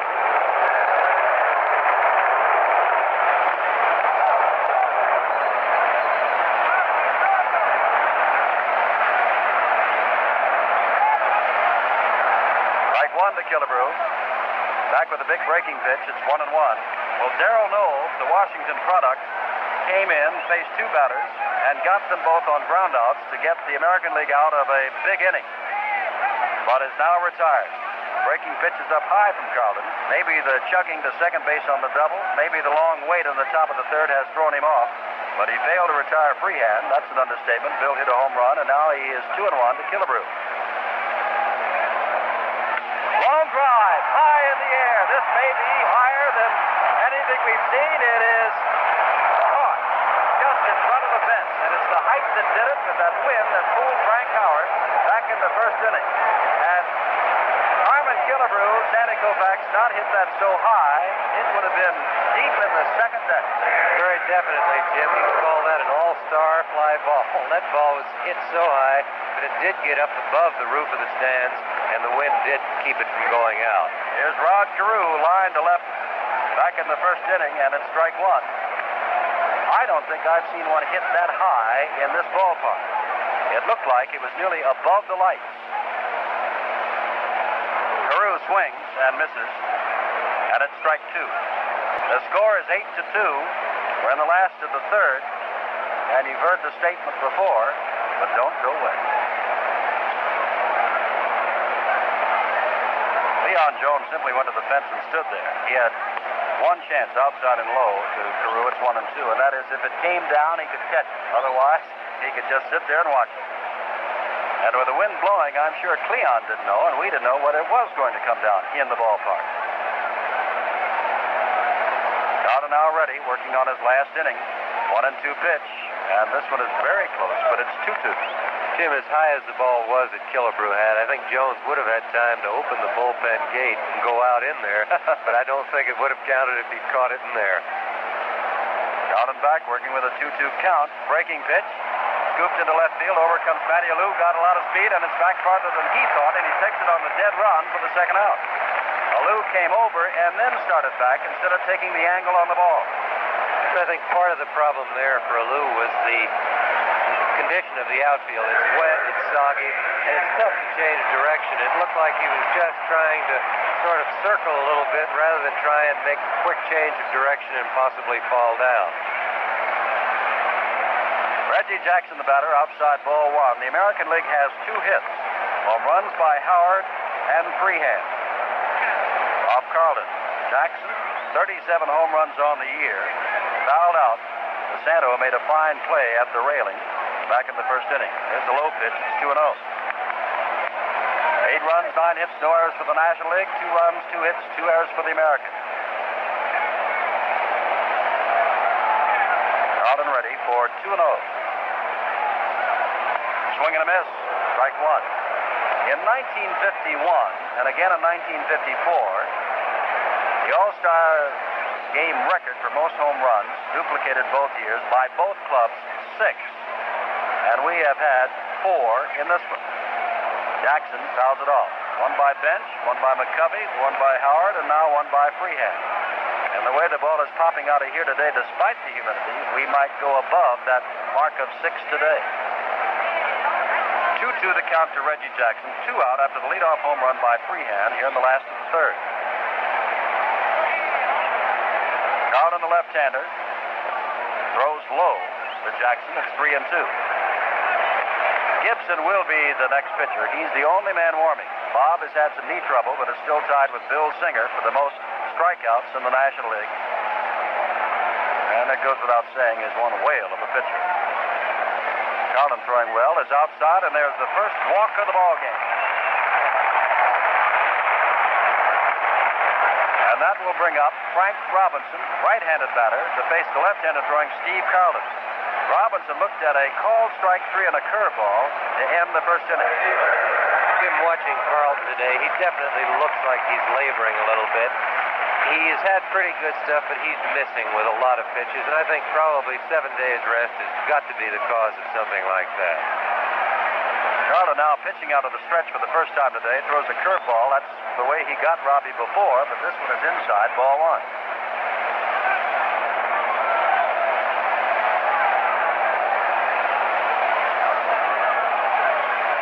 Fastball fouled upstairs. It's 1-1. Well, when this game began, you could see lots of green, meaning lots of empty seats. And we wondered how those who came out here last night only to be rained out could make arrangements to get out here again today. Either a lot of people called in sick, took vacation, or gave their tickets away in a hurry because we have got a sellout. Everybody's here. The seats are all taken. Curve is outside of Robinson. It is 2-1 with 2 out in the third and 8-2 the score, the National League. Reggie Jackson now at first base with a walk. 2-1 with Robbie waiting, and he swings the ball on it, hits it off the fist. Santo has it, goes to second for the force on Jackson there, and we have 1 run on the Freehand home run. No errors, 1 man left. At the end of 3, the National League 8, the American League 2. Why don't you change your address this summer? Pitch a tent in Flaming Gorge or Isle Royal or Shadow Mountain. Hike a rainforest in Oregon. Skim an airboat through the Everglades. There are nearly 400 of these camping areas, each so spectacularly beautiful, your country has set them aside for you. On your way, look us up. Phillips 66. We dispense gasoline and motor oil coast to coast. We'll tell you the shortest shortcuts, where the steaks are thick and tender, where the biggest trout are biting, and we're the only place your car can get the anti-pollution team. Phillips 66 gasolines and Trop Arctic motor oils. By fighting pollution in your engine, they help keep pollution out of the air. You get a better running engine, we all get cleaner air. Wherever you set up camp. Cooley Dam, Chippewa, Dinosaur, Crater Lake, Fire Island, or right in your own backyard.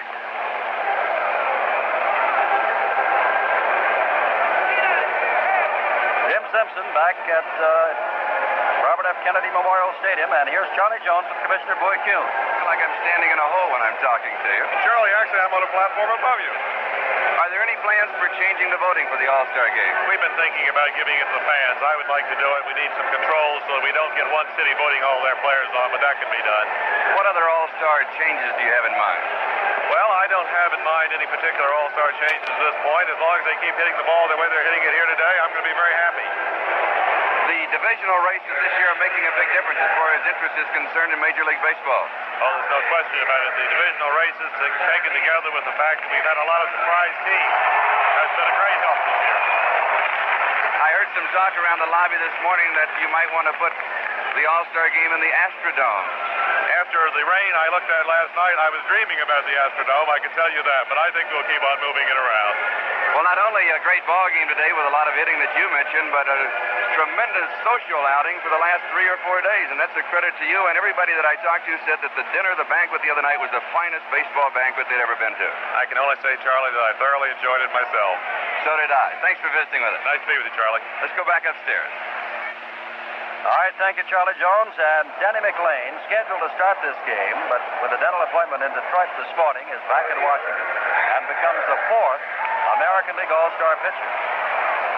8-2 the score. Hank Aaron, Willie McCovey, and Ron Santo. There have been no changes in the defensive lineup for the American League All-Star. McLean's first pitch, throwing his battery mate at Detroit, Bill Freehan, is high and off the glove of Bill and pops back, ball 1.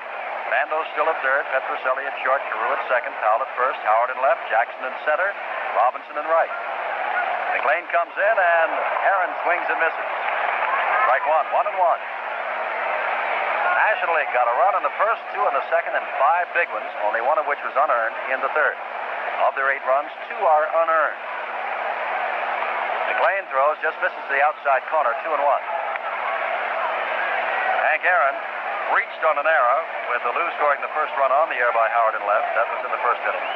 And then singled and scored ahead of McCovey's home run in the third. Fouls this one back. It's 2-2. Aaron with those amazingly quick wrists. And as many people have said, perhaps one of the most undersung, underpublicized players in all of baseball. But this is his 18th All-Star game and his 12th start. And check his home run total sometime. His lifetime batting average. Strike this time, and I did it to him. I was talking about him, and Hank strikes out. Jim, if you want to find out whether or not Aaron is underrated, talk to some of the left-hand pitchers. I guess all the pitchers in the National League. I don't think any one of us would ever have underrated Hank Aaron as a hitter. Here's Willie McCovey. Hit an 0-2 pitch in the first, grounded to second, and then in the third, hit a line drive home run to deep right center field. Takes it inside for McLean. Ball 1. Well, Howard came into the game for the American League with 34 home runs. He has 1. McCovey leads the National with 30. He has 1. Big curveball for McLean. It's misses, and it's 2-0. And in deference to Mr. McCovey, Dave Bristol, the Cincinnati manager and first base coach, has very nearly left the ballpark. He certainly left the coaching box. Long drive. This is gone, I do believe. Back to the wall goes Robinson, looking up. Home run, second in a row by McCovey.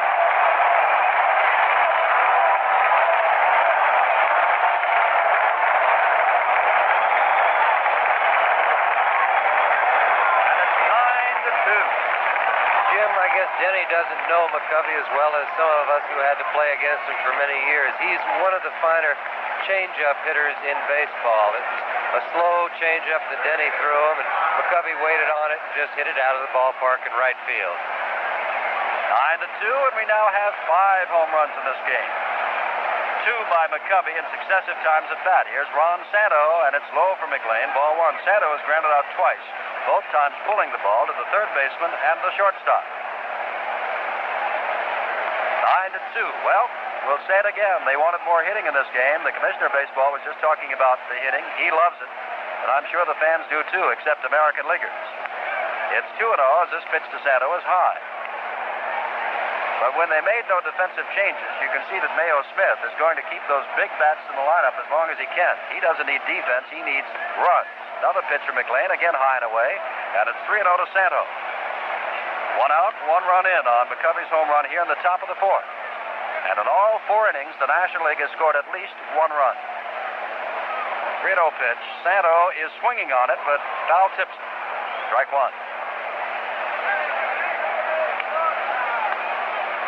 That's an all-star record. 2 home runs in the game. Archie Vaughan in 1941, Ted Williams in 46, and Al Rosen in 1954. And McCovey's got a little playing time left. 3-1. Outside, and Santo becomes the first National Leaguer to draw a walk. That'll bring up Cleon Jones. Jones has an infield hit and reached on an error and scored each time. Jones of the Mets. And of course the Mets are only 2 games down in the loss column to the Chicago Cubs in the National League's Eastern Division race, and it is a Cub, Santo, who is on base in front of Jones. So for the moment, the pennant race is forgotten.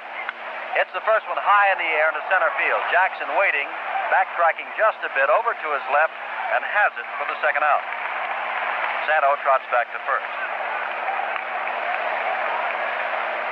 That'll bring up Johnny Bench, who got permission to stay out another 12 hours or so from his military duty of the weekend since last night's game was rained out. Hit a 1-2 pitch for a 2-run homer in the second and singled and scored ahead of Meehan's double in the third. So Bench of Cincinnati, stardom predicted for him, is already doing quite well. A change by McLean is way outside. Ball 1.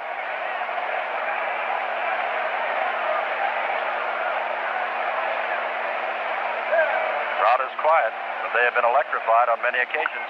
Oh, look out for that shot to the left. It bounces into the stands. Past DeRocher, almost gloved by a boy who is having a difficult time getting back into the stands.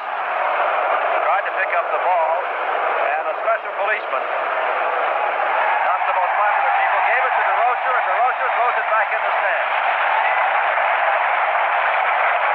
I would say that Leo might have a touch more showmanship than did the park policeman. Well, I imagine the park policeman has his orders and Leo doesn't, Jim. Or if he does, he's not listening. It's 1-1 to Bench, and that was a wicked shot. Change high, and it's 2-1. There are 2 outs, Santo at first, and the run in. Jim, I think the greatest tribute anybody has paid to Bench yet. Gene Mauch, the manager of the Montreal Expos, was asked if he could have any player in the National League, who would he take? And it was Johnny Bench in expansion time. He said he would be my #1 pick of all the others. Stottlemyre gave up 4 hits. Odom gave up 4 hits. Make that 5 for Odom. And 1 given up by McLean. A home run. Outside, and it is 3-2. McLean struck out Aaron swinging, but McCovey hit the change for his second consecutive home run. Denny, a little shaken, walked Santo. Got Jones on a lazy fly on the first pitch to center, and now he's 3-2 to Bench. And there goes the run on 3-2 and 2 out. But Santo has to come back. It's fouled back to the screen. 9 runs, 10 hits, no errors for the National League, which has 3 home runs. 2 runs, both on homers, the 2 hits that the American League has, and 2 errors, each of which has led to a run.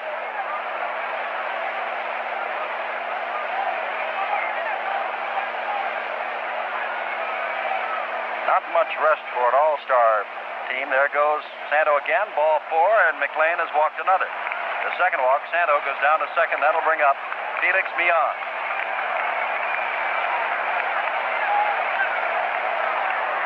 On deck is Ernie Banks of Chicago in case Millan gets on. Banks will do the pinch hitting. Ernie, one of the most popular men in all of baseball. Retired many times by Leo DeRocher, the manager of the Cubs, but Banks keeps playing his way right back into the lineup at the age of 38. Beyond takes low. Ball one. Felix of the Braves is grounded to the first baseman and doubled in a couple of runs in the last inning. Comes up with a chance to do the same thing. He's got men on first and second with 2 out. Strike. 1-1 as Beyond watched the ball nick the outside corner. I have a little feeling watching McLean here today that possibly he doesn't feel as well as he would like to. Denny's got a fine fastball. He has hardly thrown it at all in the time he's been in the ballgame. It's been all breaking balls. This is a breaking pitch. It's fouled off to the right and will make the seats.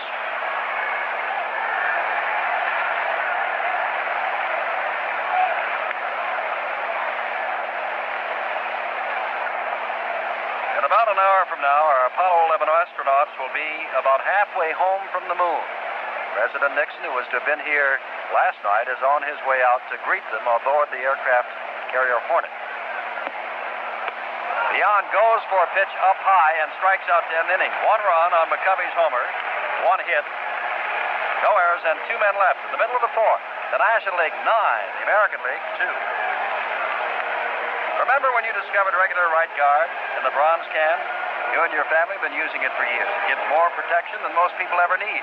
That's why it's America's #1 deodorant. But listen, now there's another kind of right guard for people who've got a real wetness problem. New Right Guard antiperspirant in the silver can. This one stops odor and helps keep you dry. If you're a regular Right Guard user, hang in there. But if you're a guy who's bugged by wetness, grab hold of New Right Guard antiperspirant in the silver can. Hi, Kurt Gowdy. How'd you like to get a Techmatic razor by Gillette? America's #1 selling razor, free. That's right, a Gillette Techmatic free. It's yours when you buy Gillette's new 10-edge adjustable razor band.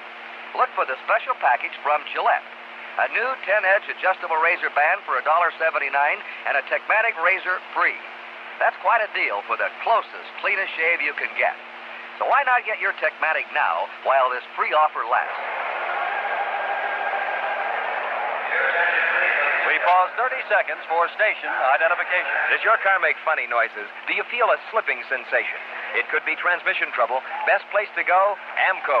You're safer with AMCO. AMCO offers free towing, free road test, a free 19-point safety check. Then if your transmission needs repair, you get a firm price and fast service from trained AMCO mechanics who really know their business. Transmissions. AMCO doesn't fix brakes or mufflers, just transmissions. Come into AMCO, AAMCO. Remember, you're safer with AMCO. WNBC, AM and FM, New York. Bob Gibson is our new pitcher. In the last of the 4th inning for the National League, the second pitcher, Carlton, has worked his 3 innings. And the first pitch is fouled off the bat of Powell as he ducked to get out of the way. Gibson probably will only go 1 inning. We're not trying to outguess Shane Deans. There's a low fastball, and it's 1-1. But Gibby has had knee problems, and Shane Deans did say before the game he would like to get him in for at least an inning. And Bill Singer of the Dodgers is already warming up. Powell ready for 1-1. It is low and 2-1. Powell was robbed of a base hit by the sliding Matty Alou, and he slid on the seat of his pants to get the ball in short center field.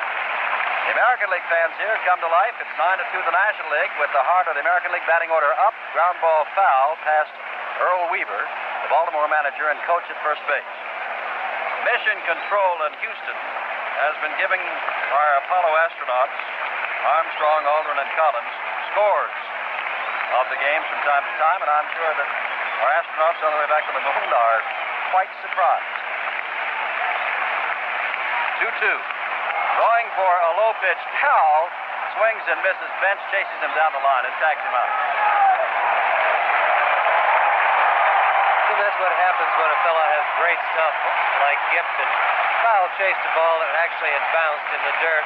But if you wait too long, you're not going to be on time with a guy like Gibson. Frank Howard, and that's the cheer. He homered into the mezzanine in deep center field. Gibson, a fast worker, comes in with a fastball. It's low, ball 1. And Howard has asked Red Flaherty to take a look at that ball, and Flaherty's going to toss it out right here and now. Remember, the pitch before that struck out Powell was in the dirt and picked up by Bench, who tagged Powell, and apparently some dirt got on it. Gibson right back outside and low. and it's 2-0 to Howard. The booing from the fans who are afraid they might not be able to see Howard swing the bat. Low, but around the knees, and it's a foul strike, 2-1. When you say low to Howard, that's about 6 feet down. He is 6'7". And Gibson started to warm up and lost the ball. He started his windup and suddenly found that he didn't have the baseball.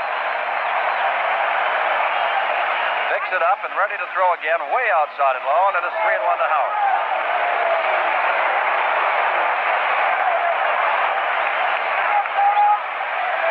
9 runs, 10 hits, no errors for the National League. 2-2-2 as Howard takes that big Hondo cut and misses. It's 3-2.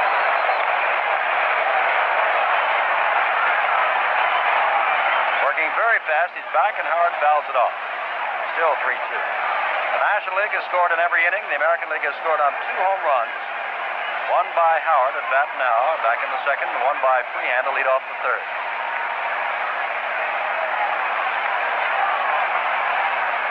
3-2 pitch is low, and Howard draws the walk.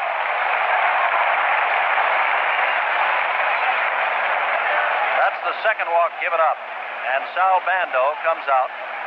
Step into the batting circle. The National League, and now we're going to have a runner. Reggie Smith of Boston is coming in, and Howard is out of the game. Now remember, the American League has been playing without a regular center fielder. Smith can take over there.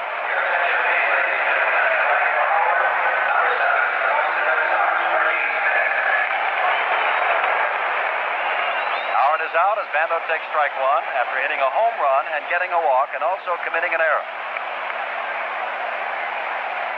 Look for a lot of substitutions, no matter which way the game goes. Ground ball might get through. Picked up by Kessinger off his glove. Smith stops at second. That should be a base hit. Kessinger did a great job. The Chicago Cub shortstop to get there. It's a base hit by Bando. Jim Kessinger made a great play, diving, going to his left. And it looked like he lost the ball trying to get it out of his glove. If he could have gotten it out of his glove cleanly, he would have had a play at second base and could have gotten Reggie Smith coming in. But it was a fine play on Kessinger's part. One out, they're trying to get to Gibson. Singer warming up. The Dodger pitcher, Petrocelli, hits the first one into center field. And Lou started back, now comes in. Smith steps on second, bluffs going to third, and holds up. They're 2 out, and that'll bring up Freehand, who last time up hit a home run.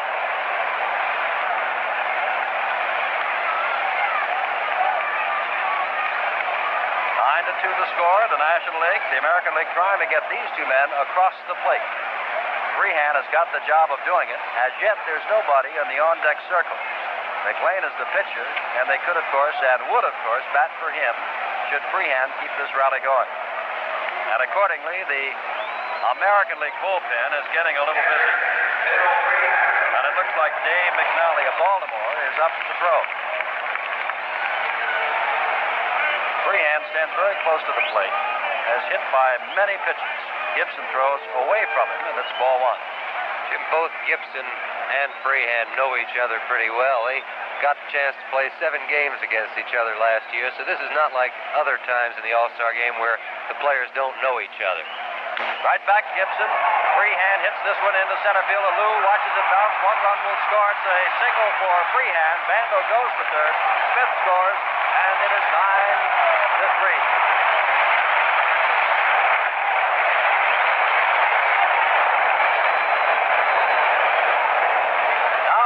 Carew is kneeling on deck. It looks like Mincher, Don Mincher, a left-handed hitter, former Minnesota Twin and Washington Senator, now with Seattle, played with California for a couple of years, has home run power, and came on to the All-Star squad when Mike Keegan could not make it. Mincher, a left-handed batter, to go against the right-handed Bob Gibson. Gibson struck out Powell, walked Howard. Bando got an infield hit, got Petrocelli to fly lazily to center, and then Freehand singled to center on the first pitch. And Mincher is the batter.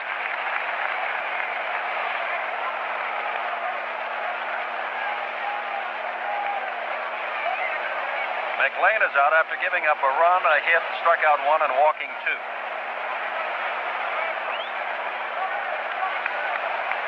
Nine to 3, and Mincher with his big bat can make it a lot closer than that. We are just in the 4th inning, and we are due to be here for quite a little while. Gibson throws. Mincher started around. It's called a strike. Whether it's a swinging strike or called, I don't know, but it's strike one. I think he did commit himself and break those wrists. Gibson back again. This time he's low. It's 1-1. No defensive changes for either team thus far, but we will have one now that Howard is out of the game for the American League. 1-1, fouled back by Mincher. Don during the regular season hitting .240, but does have 17 home runs and 51 RBIs.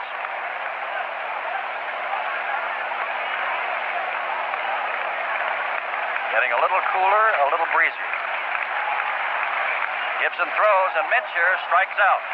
1 run on 2 hits, no errors, and 2 left. And at the end of 4 complete now, it's the National League 9, the American League 3. Just reduced the manufacturer's suggested retail price of the standard Valiant V100 two-door sedan by $193, making it an even greater value than ever. Designed, built, and engineered as an economy car, Valiant still remembers just why you buy a compact. This year, Valiant features a thrifty, rugged 170 cubic inch engine, room enough for 6 adult passengers, torsion bar suspension, a 7-step dip and spray anti-rust treatment, and more. So, by reducing the manufacturer's suggested retail price, including federal excise tax, excluding state and local taxes, optional equipment, destination and dealer preparation charges, Valiant has added economy to economy. Dollar for dollar, the competition gets left behind, and Valiant becomes more unbeatable than ever. See your local Plymouth dealer today. Check out his Valiant. Then check out that new reduced price. Plymouth makes economy cars the way they're meant to be made. Now, Dave McNally has come on to do the pitching. He is from Baltimore. Paul Blair has gone to center field. He is from Baltimore. Reggie Smith, who ran for Frank Howard, has gone to left field. And Jackson has come over to right field. And Mayo Smith has just had a huge consultation, Sandy, of which way he's going to bat some of these folks.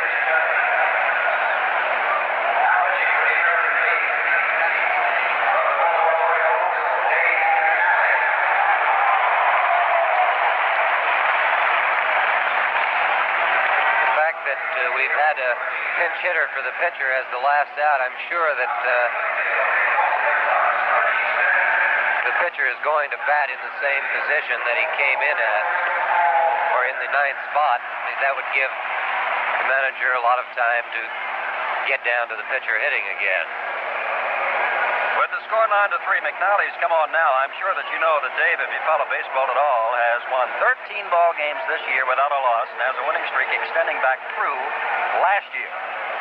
Ernie Banks will come on and do the hitting for Steve Carlton. Banks was in the on-deck circle at the end of the 4th inning, remember, but beyond struck out to end the inning.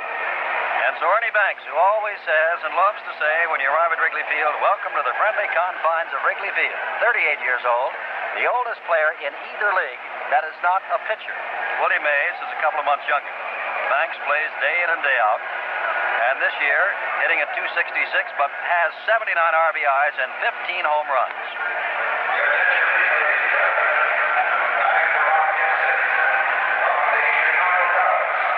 Gibson is out after pitching his 1 inning.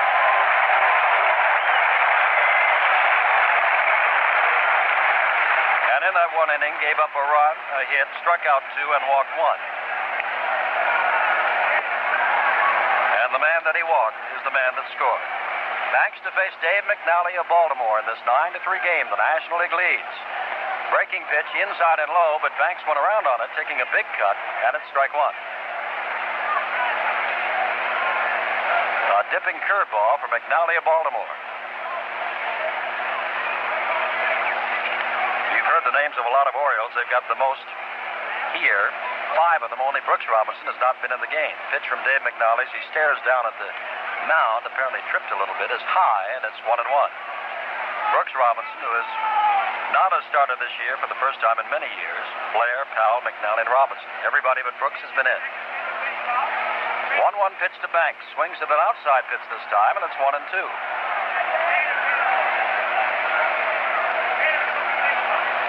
Ernie owns the highest fielding average for a shortstop in Major League history.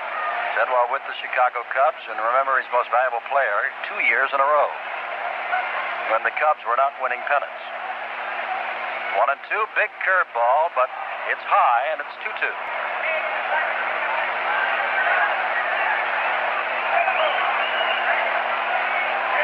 McNally taking his time.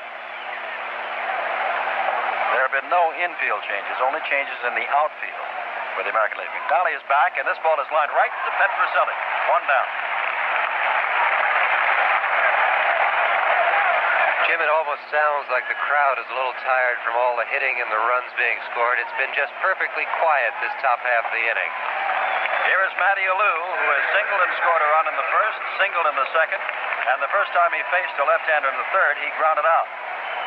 And guess who is on deck to bat for Don Kessinger? Willie Mays of the San Francisco Giants.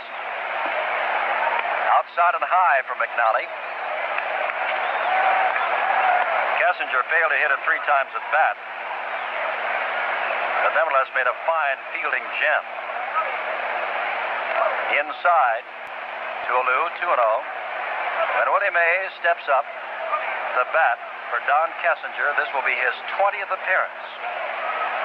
He's already got the All-Star records for hits, runs, stolen bases, and putouts. This is a strike on the outside corner to Alou, 2-1. And over the previous 19 games, his average is .348 for the All-Star game. 2-1 count to Alou. Fouls it back. It's 2-2. 1 out here in the top of the 5th. The National League has yet failed to score in any inning. They've scored in every inning. 1 run in the first, 2 in the second, 5 in the third, another in the fourth. The American League failed in the first, but have a run in each of the last 3 innings. It's 9-3 the National League. Outside and low to Alou, and it's 3-2.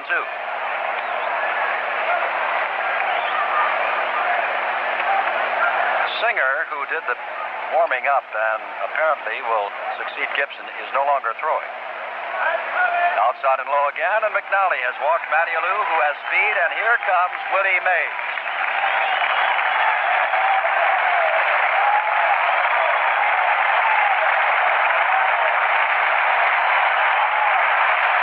Standing ovation for this his 20th appearance in the All-Star game.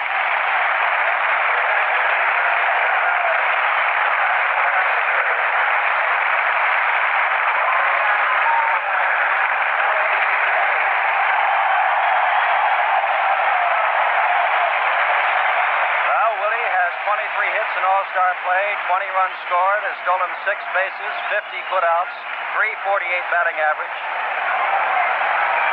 Scored the only run in last year's 1-0 win by the National League. Takes inside, very nearly hits him. And Willie, who is 38 also, showed pretty good reflexes in getting out of the way of the pitch. He just had to yank his right foot out of the way at the last moment.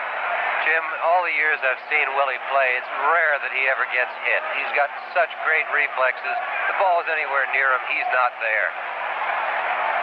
1-0 as McNally stares over at Alou with 1 out.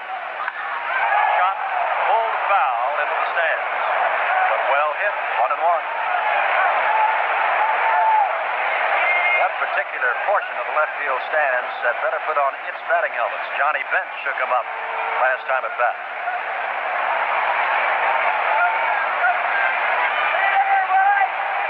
9-3 the score, the National League. They're at the top of the 5th.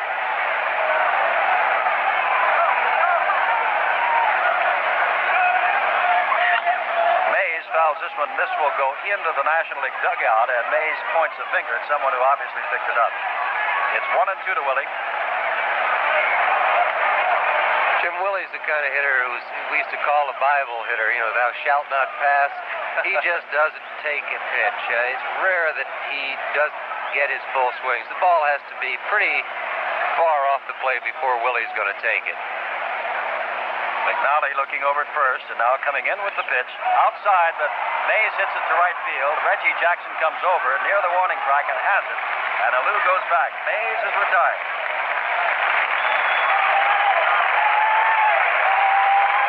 And gets a hand. Hank Aaron, who has reached on an era, has singled and scored a run and has struck out. Gets the batter. 2 down now, and Alou is still perched over at first pitch. National League will be forgiven if they're not running too often. They do have a 6-run lead. And the way the balls have been flying out of here, 5 home runs so far, 2 by McCovey. Curveball drops right over the plate. Jim, I think with a lineup like this, you don't run as often as you would with an ordinary team that plays every day. You don't want to take yourself out of an inning or lose a man on base when you've got these kind of hitters to follow them. You know there are going to be some long balls and some base hits. 1-strike pitch to Aaron, hit to center field. Blair started back now waits and has it. And Paul, for the moment, didn't know it was the 3rd out. But it is. No runs, no hits, no errors, and 1 left in the middle of the 5th. Still, the National League 9, the American League 3.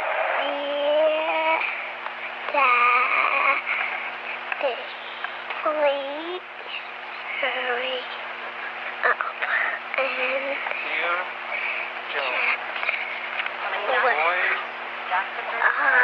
office. When an accident happens, everybody hurries to send cards and good wishes. But nobody knows how long it will really take for anybody to get well. That's why the Hartford doesn't push anybody into signing a release. Not when an accident happens. Not if complications are likely to develop soon after. Not even if extended therapy is needed later on. At the Hartford, we try to help you get well first and talk releases only when everybody's satisfied that all that can be done is done. Insurance by the Hartford. We try to keep things simple. We pause 30 seconds for station identification. When something goes wrong with your eyes, ears, or any other special part of your body, you want the very best medical care, so you go to a specialist. Well, the same rule holds true if something goes wrong with your transmission. You're safer with AMCO because AMCO is a transmission specialist. Each of the 550 AMCO centers fixes transmissions only. AMCO has the special tools and specially trained mechanical men to give your transmission the very best mechanical care. Come into AMCO, AAMCO. Remember, you're safer with AMCO. WNBC, AM and FM, New York. This is the 40th Annual All Star Game from Robert F. Kennedy Memorial Stadium in Washington, D.C. And this is Jim Simpson with Sandy Koufax for the National League as we move to the last of the 5th. 9 runs, 10 hits, no errors for the American League. 3 runs, 4 hits, and 2 errors. Rod Carew will lead it off, facing the 3rd pitcher for the National League, Bill Singer, who has won 13 and lost 7. Tied with Gibson for the lead in strikeouts in the National League and his earned run average, a fine 1.97. A couple of defensive changes. Roberto Clemente has gone to right field. Willie Mays does not stay in the game. And Dennis Menke has gone to shortstop. Clemente of Pittsburgh and Menke, of course, doing one of the greater jobs around the league. As a shortstop, a lot of folks thought that Dennis did not have the range to play, but with the Astros and the Astrodome, he has been having an amazing year and has been voted to the All-Star squad, or rather selected by manager Red Chaindies. So Singer is ready, and this is the pitcher, Sandy Koufax, of whom you know something. Yes, I do, Jim, very definitely. Bill has a great fastball. He throws very hard, and it's a sinking fastball also. So he has a lot of ground balls hit off of him during a ball game. He doesn't have a great curveball, or really you could say a good curveball. His curveball is more like a slider, and he uses that great effect. He tries to break it inside on the left-hand hitters and get it out away from the right-handers. But his best pitch is the fastball. He's one of these guys who can overpower a hitter. Rod Carew, who leads the American League with a 364 average, has lined to left, and Ballou made a good running catch on him in center in the 3rd, and he takes strike 1. Carew is hitless in this All-Star game. He's been in the league 3 years, and this is his 3rd All-Star game. Singer's back and throws another strike at the knees. It's 0-2. Carew made it as a rookie when he was Rookie of the Year, made it last year, and has made it again this year, and of course he's having his greatest season right now. Ball hit down the first baseline. McCovey gobbles it up and takes 4 or 5 steps to step on first, and there's 1 down in the last of the 5th. And here is Reggie Jackson, who has fouled out to Santo at 3rd and has walked. And every time Reggie gets up at first, they hold their breath. They know he's got 37 home runs on the year. Paul Blair will bat next. He went in the third batting spot, replacing Frank Robinson, who was out of the game.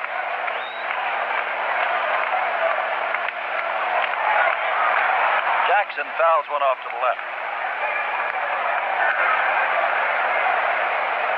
Strike one.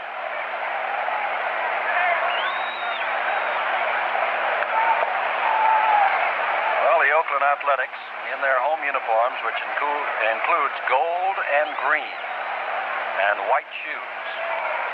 Singer ready to throw, changes on the ball. It's outside and high, and it's 1-1. Jim, it's interesting. I think out of respect to the opposing hitters, most of the pitchers in this game who have good fastballs and who during the year would use them more have thrown a lot more curveballs. Back high and off the glove of bench. 2-1. Well, McLean threw a change to McCovey. He hit it for a home run, but then again, Denny wasn't throwing hard at all. Gibson threw hard, but threw a couple of breaking pitches. But most of them, you're right, Sandy, had been breaking pitches. Looking for the fastball, and Jackson swings and misses. It's 2-2. But anytime you are called in to pitch in a ball game like this, you just have to respect the other team. You have to respect the other lineup right down to the eighth man. Singer, a big man, 6'4", 200 pounds, comes back, and Jackson hits it high, and it's not going to get out of the infield. Singer is trying to get out of the way of Ron Santos, come over the first base side of the mound, and has it for the second out.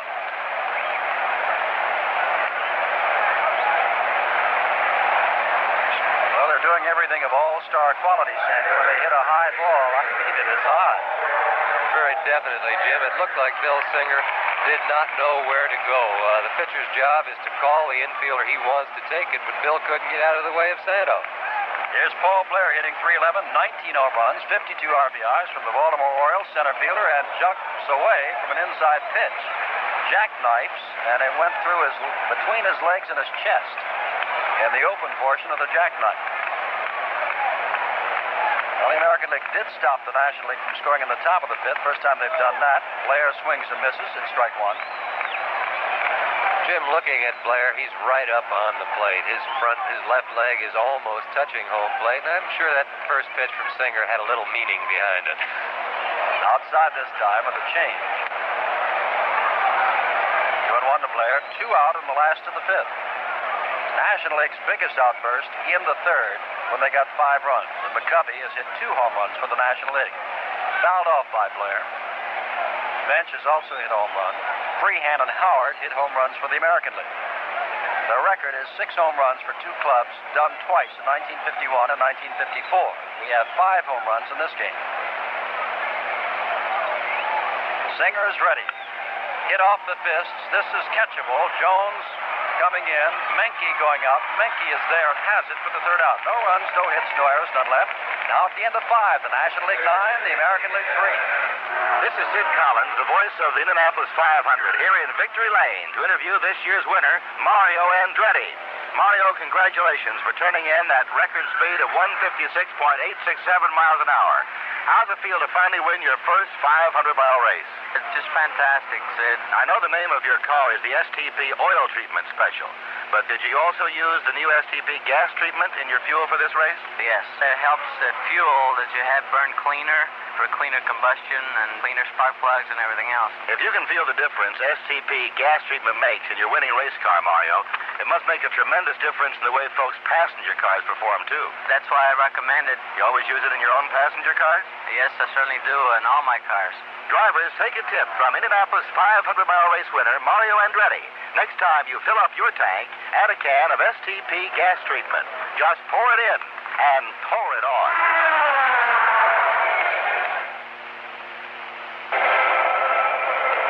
Jim Simpson with Sandy Koufax from Kennedy Memorial Stadium in Washington. 9-3, the National League. We move to the top of the 6th and get out those scorecards. Reggie Smith, who was in left field, has moved to right field. Carl Yastrzemski has gone into play left field. And Mike Andrews has come into play second base. Rod Carew is out. And Reggie Jackson is also out. So now you have Powell of Baltimore at first, Andrews of Boston at second, Petroselli of Boston at short, Bando of Oakland at third, Carl Yastrzemski in left from Boston, Paul Blair, Baltimore in center, Reggie Smith of Boston in right, Bill Freehan behind the plate, and McNally starting his second inning. What a job he's got. He's got a base. Willie McCovey, who the last 2 times up has hit home runs. Santo is on deck, and McDowell is now warming up for the American League, and the National League is also warming up somebody.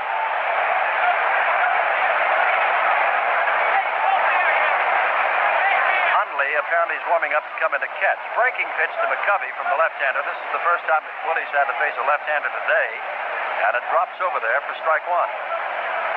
Wondering if he can hit 3 home runs in All-Star play in a row. We shall see. Curveball misses outside, and it's 1-1 to McCovey. McCovey, a giant of a man.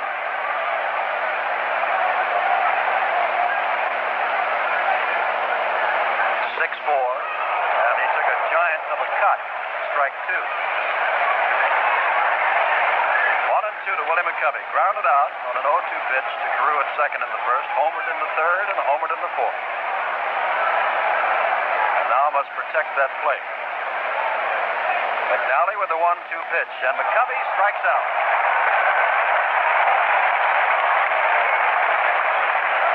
McNally's first strikeout. Dave has given up a walk, but has retired the other 4 batters he has faced, and on the American League pitching roster, he's about the only one you can say that for, except for Darrell Knowles, who pitched to only 2 men and retired them both.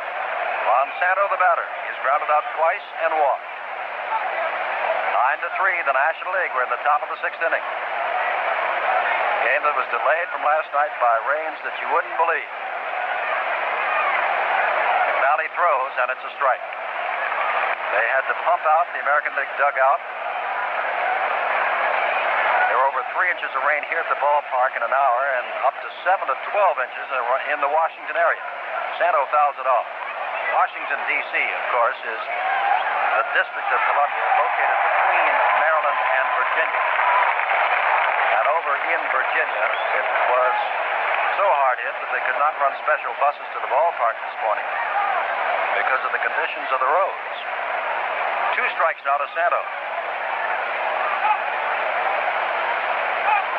McNally throws, and this is fouled off to the right, high in the stands, down the right field line. I don't know if it's an optical illusion or not, Sandy. It must be. It looks as though McNally wears his cap slightly slanted to the right, almost like the sailor might tip a sailor hat. I think a lot of pitchers tug on their cap after every time they throw, and their hats start to look pretty bad after a while. 2-strike pitch, big curveball, but it misses, and it's 1-2. Leon Jones is on deck. Crowd again quiet for the moment. There've been a lot of fireworks. Ball hit down to Petroselli. Up throws out Santo for the second time that Rico has thrown out run, and they're 2 down on the top of the 6th. And without question, barring what might happen to him in the future, the most effective pitcher, aside from Knowles, who pitched to 2 men, has been Dave McNally. Stottlemyre, the surprise starter, ran into trouble. Bruno gave up 4 runs that were earned, 5 altogether, 5 hits, struck out nobody. McLean gave up a run on a hit and walked 2 in his 1 inning. So the vote for the best American League pitcher thus far has to go to Dave McNally. But it's the National League with a 6-run lead. Here is Jones. 1 for 3. Also reached on an error. He has scored twice. Ball 1.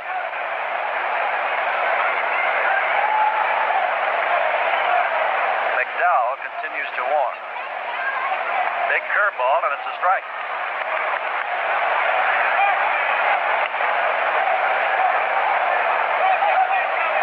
1-1 to Cleon Jones.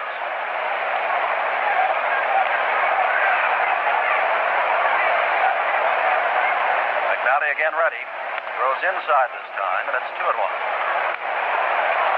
Sandy and I want to send along our greetings and best wishes to the servicemen listening by the Armed Forces Radio in Vietnam, the Far East, Latin America, and in Europe.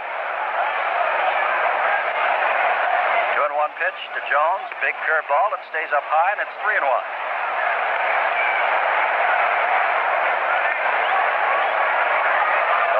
been on since before the game began. There was rain, and at times very hard, for about 40 minutes before the game began. Fouled off on the 3-1 pitch. It's 3-2.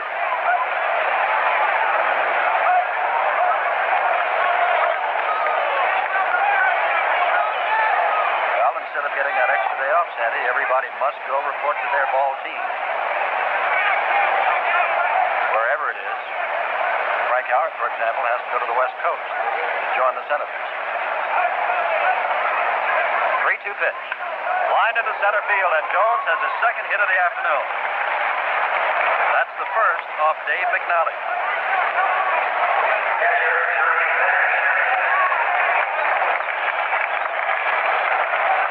And that is the 11th off American League pitching. Here is Johnny Bench, who has a home run, a single, and a walk, a perfect afternoon. He has driven in a run, and he has scored twice himself.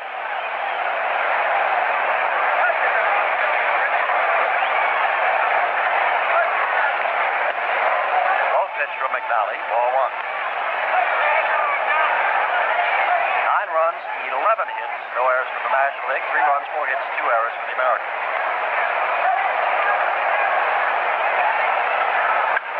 Long drive, left field, back goes Carl Yastrzemski looking up, he's at the fence.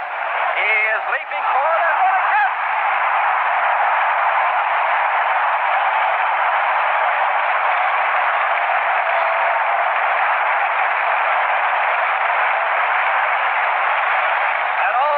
Catch by All-Star Carl Yastrzemski. No runs, 1 hit, no errors.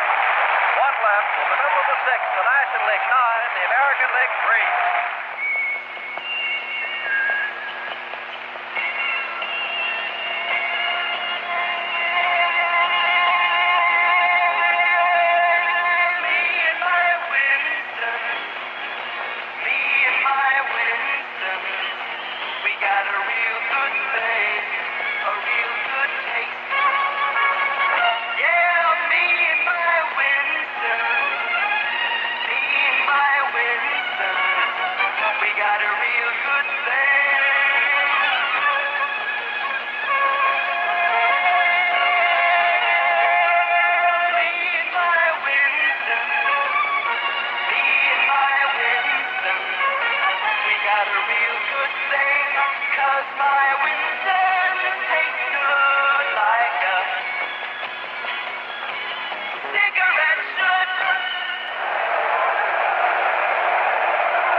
Simpson with Sandy Koufax. We have some changes in the National League lineup. Lee May has gone in to play first base from Cincinnati. Tony Perez, also of Cincinnati.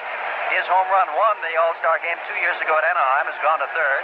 And Randy Hundley has gone in behind the plate to replace Johnny Bench, who had a perfect afternoon with a home run, a single, and a walk before Carl Yastrzemski, Sandy Koufax, robbed him of a home run. Very definitely, Jim. Yastrzemski made the great play. He did it the way it has to be done. The ball went up. He went right to the fence. He got back there. If it had been a little shorter, he could have come in. If he had tried to time it to get to the fence, he could never have caught it. Yastrzemski grabbed the fence, jumped up, actually reached over the fence into the bullpen to catch it, and made just a magnificent catch out there in left field. There's another ball that if it hadn't been hit quite that high, probably would have gone into the upper deck. The ball was a tremendous fly ball hit by Bench. Well, they say he's going to be a superstar. Here is Boog Powell to face Bill Singer, pitching his second inning, and he takes low, ball 1. Powell thus far has been robbed, as we said, by Matty Alou on a sliding catch in center field and struck out in the 4th. 9-3 the score of the National League. And have we had the excitement here this afternoon? Singer right back with a fastball that Powell misses, and it's 1-1. Well, it was really gloomy around Memorial Stadium last night, Kennedy Memorial, when we were rained out. It looked like it would never stop raining. It looked like the stadium would float away. But this is another day and won a ball game. 1-1 to Boog Powell. Off the corner, and it's 2-1. And as you said, Sandy, Bill Singer throws effortlessly. Jim, he's what players will call sneaky fast. He throws very hard, but it doesn't look like a lot of effort. He has this nice, smooth, easy motion, and before you know it, the ball's on top of him. Ball is fouled off by Powell. McDowell continues to warm up for the American League, and the National League has a man up and throwing from the New York Mets, Jerry Kuzma. who's been very nearly the Rookie of the Year. Had a great year last year, got off to a little rough start this year, but is back in the groove with the Mets, who are making a charge at the Cubs. Now has a count of 2-2 as the leadoff batter in the last of the six, 9-3 the National League. Singer's right back with a fastball, hit off the fists and fouled into the stands again. Reggie Smith is on deck. Smith has yet to bat. He came in as a runner for Frank Howard. Howard probably even now is on his way west. He's got a long trip ahead of him, as do many of these players, including all of the Oakland Athletics, for example. 2-2, big change, but it's high, and it's 3-2. As of this moment, the American League has plenty of time. But as the game goes on, of course, time becomes more precious than the last of the sixth right now, and they're trailing by 6 runs. Singer with a 3-2 pitch. Fastball, but it's too high, and there's another one. Very high. Jones comes in and left. Alou is circling behind him, and Jones actually takes it in short left field. But Alou looked like he was going to go outside the stadium and wait, and then started circling back. Jim, that one was hit high, and the wind brought it a long ways back in towards the infield. I don't think that had a chance to go out of here under any circumstances. But you can call it an all-star pop fly if you like. It was high. Here's Reggie Smith hitting .339 with 19 home runs on the year. Smith batting left-handed against Singer takes a strike. Of course, Reggie is one of the fine switch hitters in either league. And an interesting story. Smith, as he waits, swings and misses, strike 2. When he was hurt earlier this year and he saw all of the plaudits going to the Carl Yastrzemskis and Mike Andrewses of Boston, Migliaros, he said, I figured that I wanted some of those headlines. And after he came back from his rest, look out, this is coming back toward us. Foul back, strike 2. He said, I just came back with a lot more desire than I had when I was hurt. And he credits Ted Williams, who was a batting instructor with Boston before becoming manager of Washington, with a lot of his success. 0-2, 1 out in the 6th. Outside, it's 1-2.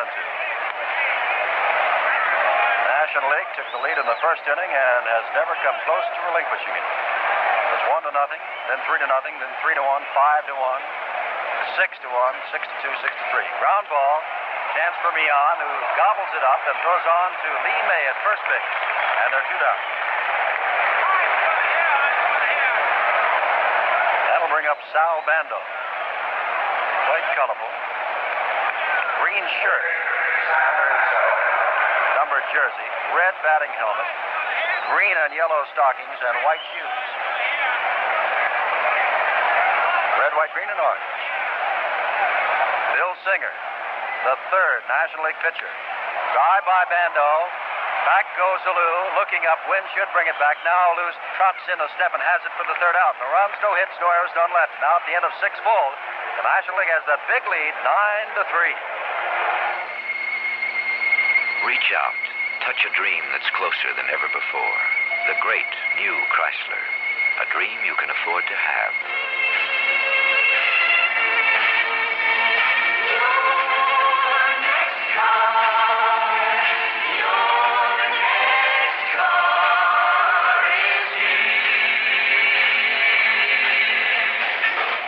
Newport. Chrysler Luxury. Chrysler Prestige. Yet priced just a few dollars more per month than the most popular smaller car with comparable equipment. A few dollars, without a doubt, you can afford that. For the young at heart. Chrysler, your next car, the affordable dream. Chrysler, your next car is Chrysler. We have a new pitcher for the American League. It is Big Sam McDowell, a strikeout artist who plays for the Cleveland Indians. This year he's 111 and lost 9. Fine earned run average of 2.73. Everything else remains the same, with the exception of a fellow by the name of Brooks Robinson, who has moved in at 3rd base. Robinson not voted to the All-Star squad this year, but he had started the last 5 games before Bando beat him out in the voting. But Brooks is over there now, and He's going to have to go some to get past some plays, Sandy, made by Petroselli, by Kessinger, and the remarkable catch at the left field wall by Carl Yastrzemski. Very definitely, Jim, but if anybody is capable of making great plays, it's Brooks Robinson. I've seen him probably in All-Star games and in World Series just about the only time, a couple of times in spring training, but he's unbelievable. Nobody makes some of the great plays that Brooks makes. He's great at charging on the ball, and he's great at protecting the third baseline. He dives, and it's just miraculous some of the plays he can make at third base. I would assume now, as we see, we also have a new catcher, Sandy, that you know his name and something about it. Very definitely. I know John Roseborough for a long time. John caught for the Los Angeles Dodgers, who's now with the Minnesota Twins, and I couldn't be happier to see John on the All-Star team. Last year, he went to Minnesota, had a horrible year. Didn't get started. Looked like he wasn't going to hit over 150, but here he is, his second year. He's on the All-Star team. Felix Millan will be the first to face Sam McDowell. McDowell will be facing Millan, who is 1 for 3, a double, that drove in a couple of runs, and he also scored on a double by Steve Carlton, who could be the winning pitcher. Strike one to Millan. McDowell is another one of those tall ones. We have a lot of pitchers. Singer in there for the Dodgers in the National League is 6'4". Another pitch high, and McDowell stands at 6'5".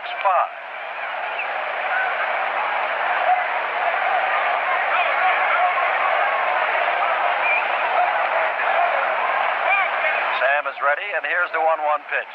Hit off the fists and fouled back toward the National League dugout and bounces out past Clemente, who's in the on-deck circle for his first time at bat. Clemente, you will note, is batting in the number 9 spot. 1-2 to Millan. 9-3 the score of the National League, and this one is fouled upstairs to the right.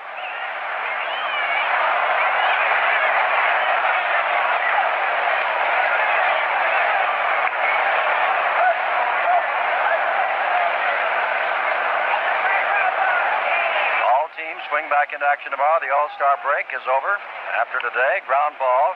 Brooks Robinson charges it, picks it up just inside the line, and Boog Powell up the line, tagged him as he went by, but standing at third base was Tom Gorman, gave no indication, and it was a foul ball. Gorman never said fair foul. Robinson scooped it up, made a fine play to Powell, had to come up the line to take the throw, tagged me on. Great play, but foul ball. Jim, Tom Gorman could not see the play. Brooks Robinson screened him off, but Red Flaherty behind home plate, the home plate umpire, had to call that, and he did pretty quickly. It still says 0-0 to Millan on the board, but they'll settle at this because now it's a fair ball to Robinson, who throws him out, and the problem is solved. And here is Roberto Clemente, the man with the great arm, a fine batting eye, many-time National League champion. And Clemente this year hitting at .338. And last year, before the All-Star break, Roberto wasn't hitting much at all. He'd hurt his shoulder at home, came back after the year, and finished with a near .350 clip. And he started out this year hitting .338 thus far. So he's had quite a year. McDowell is ready. Clemente, right-handed batter, fouls it back. 9 runs, 11 hits, no errors for the National League. 3 runs, 4 hits, 2 errors for the American. Stottlemyre stands to be the loser. Steve Carlton of the Cardinals, the winner. McDowell rears back and throws high and hard. It's 1-1. Jim, McDowell's going to get a lot of help here.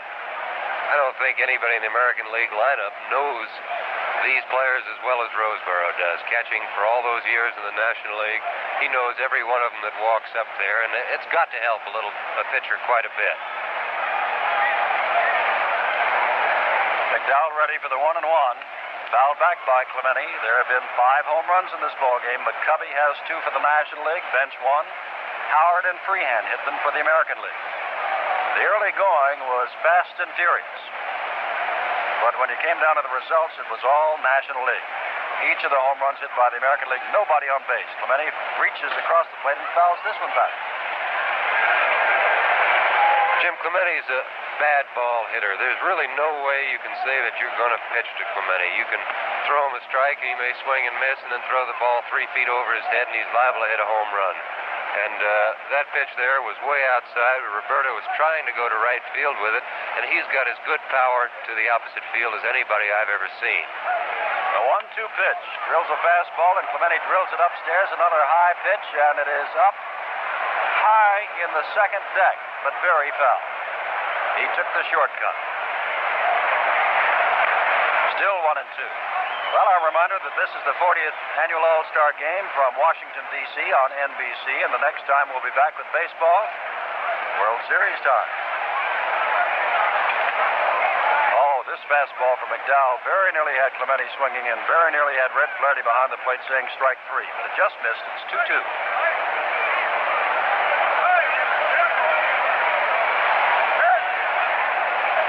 McDowell, one of those that when the mound was 5 inches higher, with his 6'5" frame, could really rear back and throw from upstairs, down at you.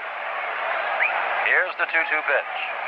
And he swings and misses, dropped by Roseboro, who tags him. And again, Sandy, that wasn't one of the best pitches to swing at. No, it wasn't, Jim. It was a low inside curveball, but you may strike him out on it one time, and he may hurt you with it the next. I don't know of anybody that's ever devised a plan to get him out. You take your chances. Here's Matty Alou, hits his first 2 times up, grounded out and walked, playing center field, hitting at .354. 9-3 in the National League. We're in the top of the 7th. Time running out on the American League.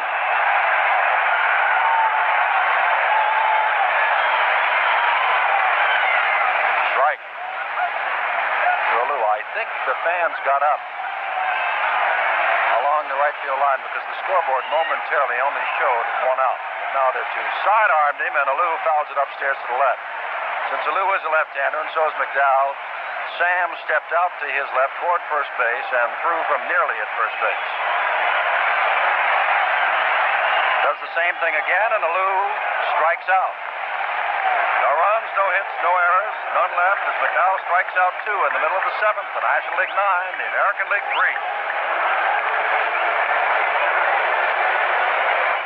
Let's do Yankee Doodle.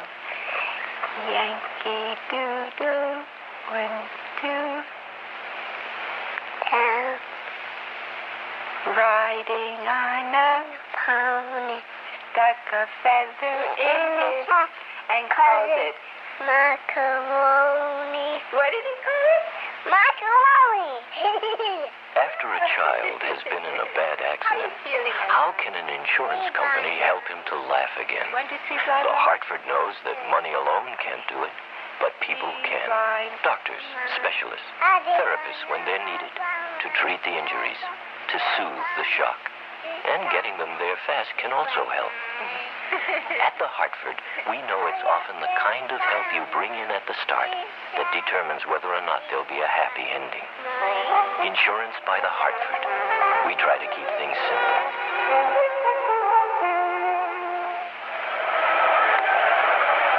Simpson back at Kennedy Stadium in Washington, and Charlie Jones has a guest, who is Charlie Gehringer.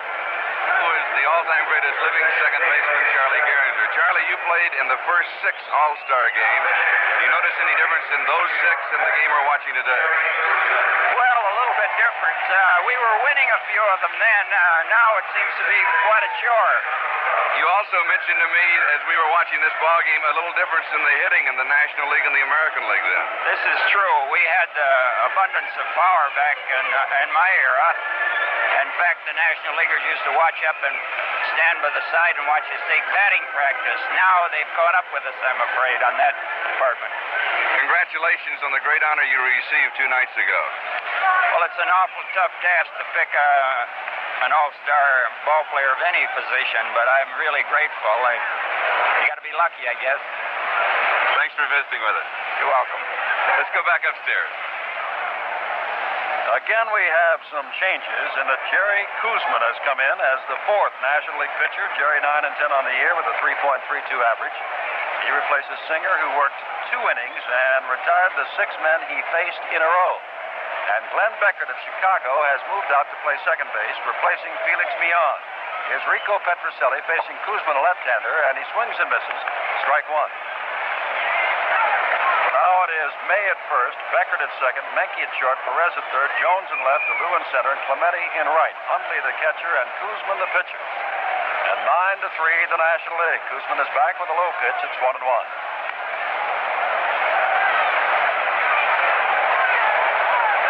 Petrocelli today struck out in the second and fly to short center, hitting the first pitch in the fourth. 1-1 pitch, swing and a miss. It's 1-2. On deck, batting in free hands position will be John Roseboro.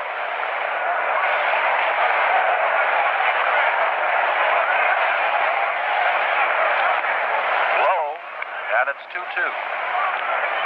Jim, it's pretty good tribute to Jerry Kuzman here to be selected by the managers in the National League. Jerry doesn't have the record that a lot of the other pitchers in this ball game have. He's only 8-5, but he was out with a sore shoulder most of the start of the season, and I guess they know what he can do. This one is drilled down the left field line. It is a fair ball. Petrocelli can run. Cleon Jones is up with it, fires into the cutoff man at shortstop, who just waits for it, and in with a double to lead off the seventh inning for the American League, and to bring this crowd to life is Rico Petrocelli. Jim, did you ever feel like it was a jinx to say something nice about a player? Rod Carew was and he struck out. Hank Aaron. Earlier today, I was saying how great Hank has been, and he struck out. Here is Roseboro, who is having a good year, hitting .276, 2 home runs, 20 RBIs, left-handed batter,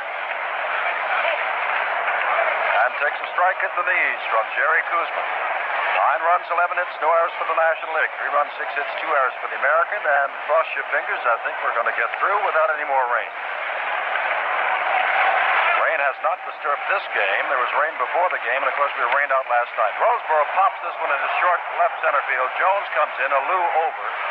Alou takes it, and going back to second is Petrocelli. 1 down.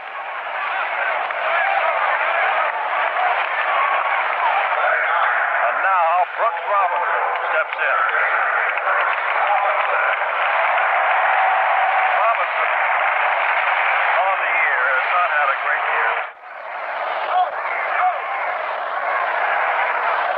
Kuzman ready. Robinson, the right-handed swinger, watches a strike at the knees on a breaking pitch.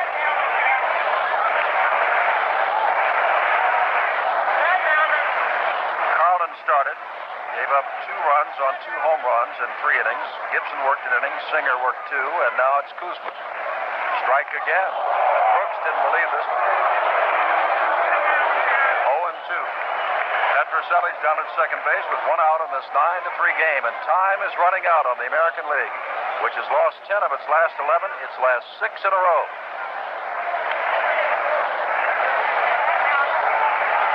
Kuzman throws, and Robinson strikes out. That's the 4th strikeout, and strangely enough, Singer, who is tied with Gibson for the National League lead in strikeouts, retired 6 men in a row and struck out nobody.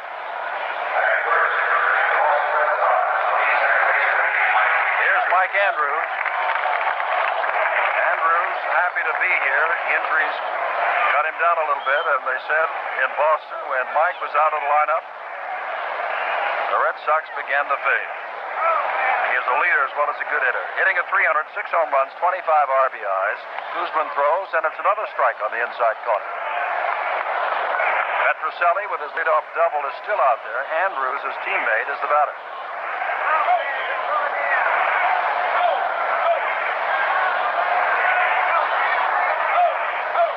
Kuzman pitching from the stretch, comes back, and the ball is fouled off to the right. It's 0-2.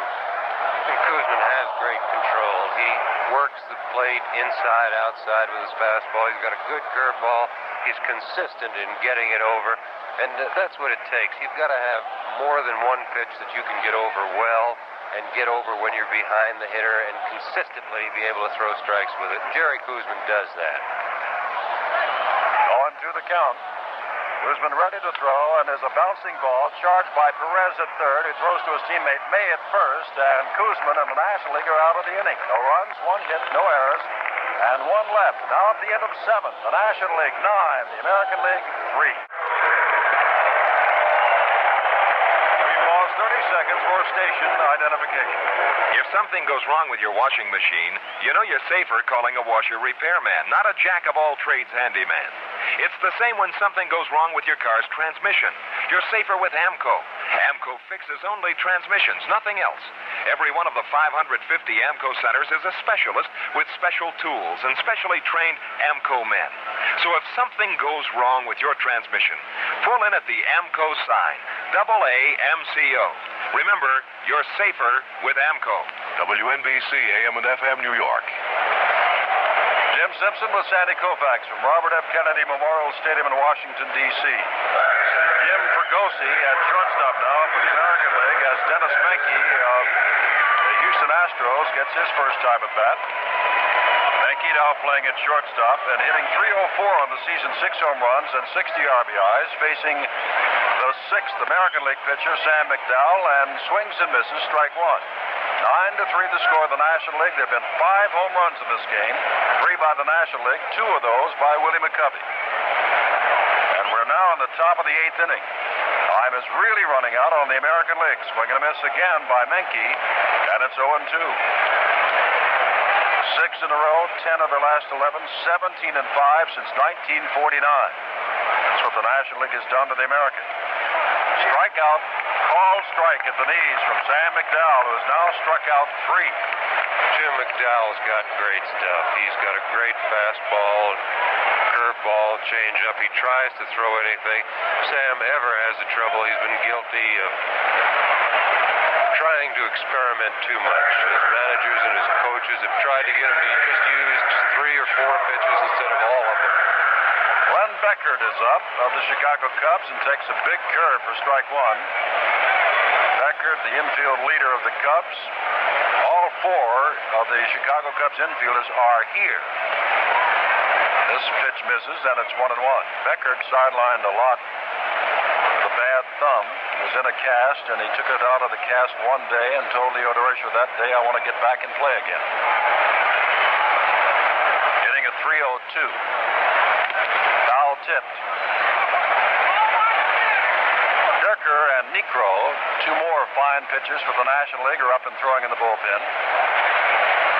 The Chicago Cub infield, it may surprise some, has led the National League in fielding for quite some time now. A young infield and a good one. 1-2 to Becker to center field. Over quickly is Paul Blair, who has speed, catches up to the ball and has it for the second out. Ray Culp of Boston has started to throw for the American League. Now, Lee May is up as McCovey, who had 2 home runs and 4 times at bat, has been retired, and May is up for the first time. May hitting .322, 29 home runs and 75 RBIs. I laugh because McCovey had 30, and May steps in with 29 and takes inside, ball 1.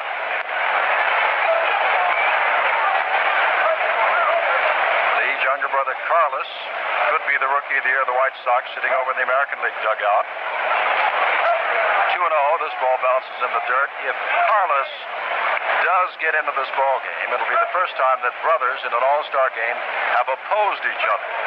They have been on the same team many times before, but never opposed each other. 2-0 to May, 2 out in the 8th. Line shot right by Leo Durocher at third base, but it's foul. 9-3 the National Leaguers. May with a lot of power. There are those who say that as good as Lee is, younger brother Carlos might be better. Time will tell us that. I'd never get in that argument, Sandy. Another foul back off to the left. Loved by the unpopular security policeman.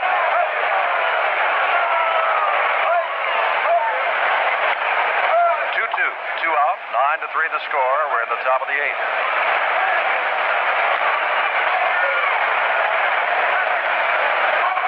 McDowell throws and strikes out Lee May, and that is the 4th strikeout for Sam McDowell. What a 2 innings he's had. No runs, no hits, no errors, none left. In the middle of the 8th, it's still the National League 9, the American League 3. Sid Collins here, the voice of the 500-mile race, to interview this year's winning car owner in the 1969 500 Classic, Andy Granatelli. Congratulations, Andy, for a hard-fought win after 23 long years. Feels pretty good, Sid. It appeared to us in the press area the entire multitude was standing. I've never seen the crowd so happy about anyone.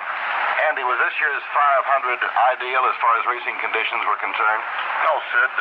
We had high temperatures, and of course the motors were running exceptionally hot due to the turbo superchargers. Do you feel the STP oil treatment was helpful in cooling Mario's engine? Absolutely.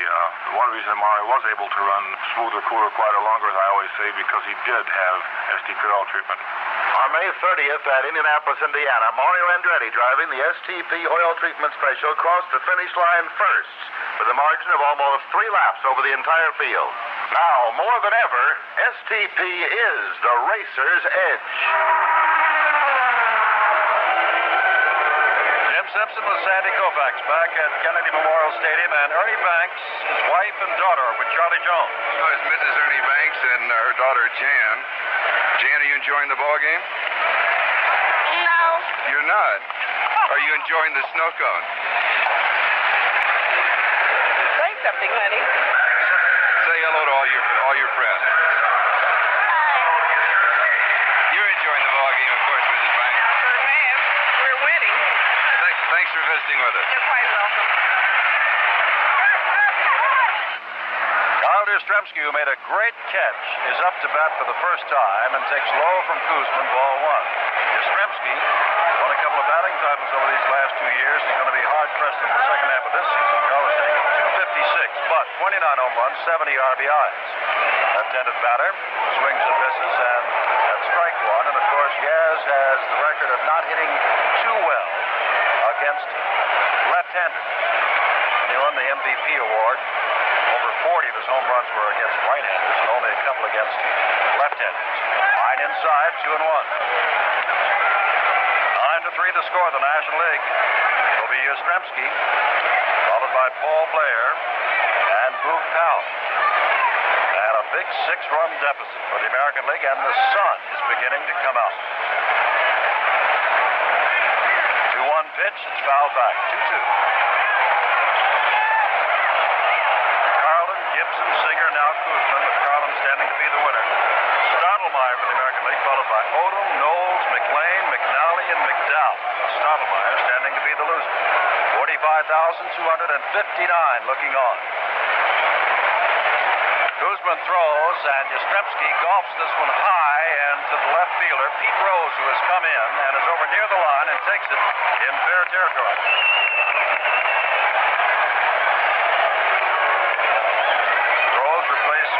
Jones, who had quite a day. And here's Paul Blair.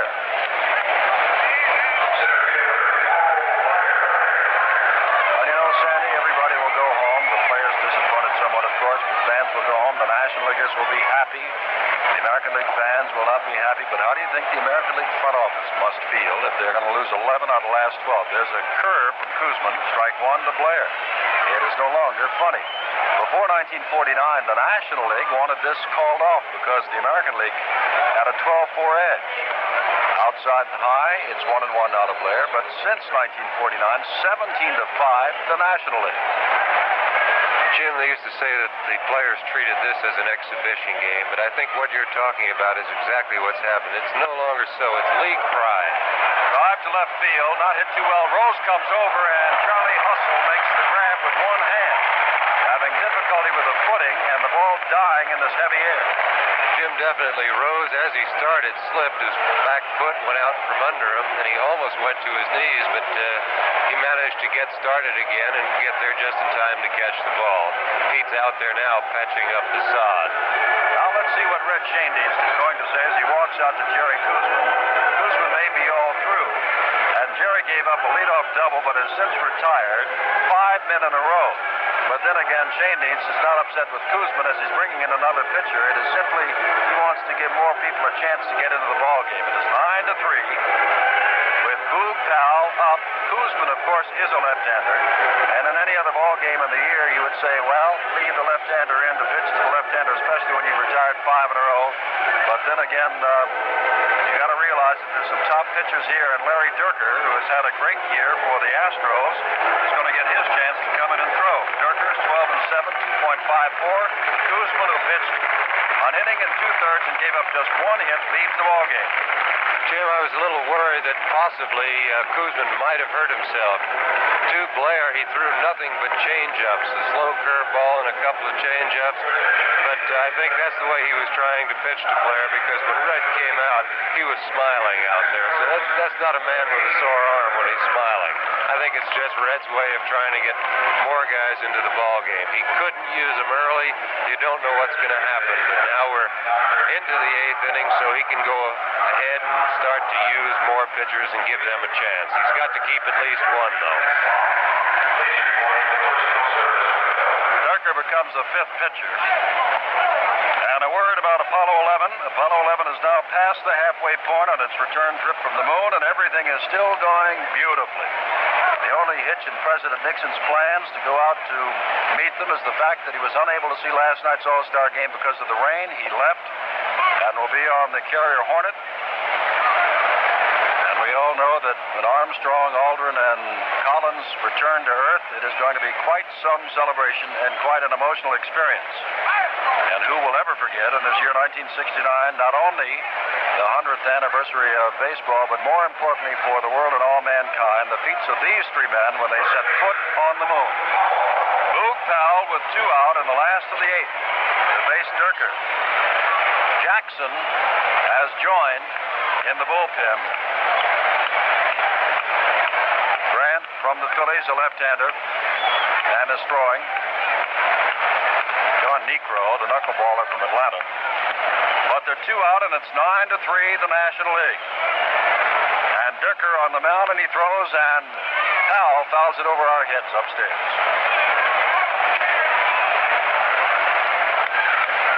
Jim Durker's another one of these very young pitchers in the National League. Their squad is probably the youngest pitching staff I've ever seen at an All-Star game, and another one that throws very hard. And these fellows have developed into pitchers at a young age while they've still got the good fastball. Sometimes it takes a long time. Swing and a miss by Powell. Now, of course, Boog got the big break when Koosman, who had retired 5 in a row on a left-hander, went out, and Durker, who is yet to throw, and a right-hander came in to face Boog, who is left-handed. There have been 5 home runs. The record for All-Star play is 6. For a while, it looked like we were going to have 66, but that's cooled off. 0-2. Powell watches one just off the corner. 1-2. Jim, you can tell when the pitch is close. All the infielders start to move. Perez started to come in to take the throw from Hundley, but it just missed. 1-2 the count. 2 down. There's an off-speed pitch changed, and it's outside. 2-2. Boy, it came off his hand. Is it a simple change-up he threw there, Sandy, or what was he throwing? Jim, I think possibly Paul Richards, who was with the Houston Astros for a few years, is a great believer in the palm ball, and that's what it was, I think. This one is fouled over to Weaver, who muffs it. Well, he may be fined. The Baltimore Orioles have a system of fines for anything and everything in their dugout to keep them loose. And, of course, the Orioles now lead in the Eastern Division of the American League by 11 games, and I'm sure those who are watching or listening will go back and they'll post a fine for Earl Weaver for muffing a foul ball in the All-Star game. 2-2 pitch. Long drive. Over comes Clemente and has it, claps it. It's a fair ball. And it is a safe hit for Powell. Jim, there's another one where the outfield had a great effect on the outfielders. Clemente started to come in on that ball and slipped and went to his knees, and he trapped it on his knees. He never got up again. The ball was hit very hard, but Roberto might have had a chance on a dry field. Here's Reggie Smith up for the second time. He grounded out in the 6th inning. Went in as a pinch runner for Frank Howard, who had a perfect day, a home run and a walk, and scored twice. Inside to Smith, the switch hitter, who is batting left-handed. 1-0. 9 runs, 11 hits, no errors for the National League. 3 runs, 6 hits, 2 errors for the American. We are in the last of the 8th inning. And they're 2 down. With Powell at first, with his first base hit. 1 for 4 on the day. Culp continues to throw for the American League. Hit hit straight up in the air on a change pitch. Perez comes in near the foul line and has it for the third out. No runs, one hit, no errors, and one left. Time running out for the American League at the end of 8. It's 9-3, the National League. Plymouth just reduced the manufacturer's suggested retail price of the standard Valiant V100 two-door sedan by $193, making it an even greater value than ever. Designed, built, and engineered as an economy car, Valiant still remembers just why you buy a compact. This year, Valiant features a thrifty, rugged 170 cubic inch engine, room enough for 6 adult passengers, torsion bar suspension, a 7-step dip and spray anti-rust treatment, and more. So, by reducing the manufacturer's suggested retail price, including federal excise tax, excluding state and local taxes, optional equipment, destination and dealer preparation charges, Valiant has added economy to economy. Dollar for dollar, the competition gets left behind, and Valiant becomes more unbeatable than ever. State and local taxes, optional equipment, destination and dealer preparation charges, Valiant has added economy to economy. Dollar for dollar, the competition gets left behind, and Valiant becomes more unbeatable than ever. See your local Plymouth dealer today. Check out his Valiant. Then check out that new reduced price. Plymouth makes economy cars the way they're meant to be made. Jim Simpson with Sandy Koufax at Robert F. Kennedy Memorial Stadium in Washington, the 40th Annual All Star Game as we go to the last inning. We think, and the sun comes out. After a day and a half of rain, the sun comes out here in rather humid and muggy Washington. The 9th inning, the National League out in front by the score of 9-3. To repeat, there have been 5 home runs, 2 by Willie McCovey, 1 by Johnny Bench. And Bench was robbed of another on the outstanding defensive play of the game by Carl Yastrzemski, who leaped and reached over the fence in left field. The American League has had 2 home runs, one by Frank Howard of Washington, the other by catcher Bill Freehan of Detroit. And it's 9-3. Of those 9 runs that the National League has, 2 of those have been unearned. Now, Ray Culp is the new pitcher. Culp of the Boston Red Sox is 14-6 on the year with a 3.10 earned run average. And the first man he will face will be Tony Perez as we pause 30 seconds for station identification. This is the place for Big Wilson, weekdays 9 to noon. WNBC, Radio 660, and WNBC FM, New York. Tony Perez takes strike 1 from Ray Culp. Perez of Cincinnati hitting at .335, 22 homers, and 70 RBIs. First time at bat in this All-Star game. Culp throws again, and Perez fouls it upstairs to the right.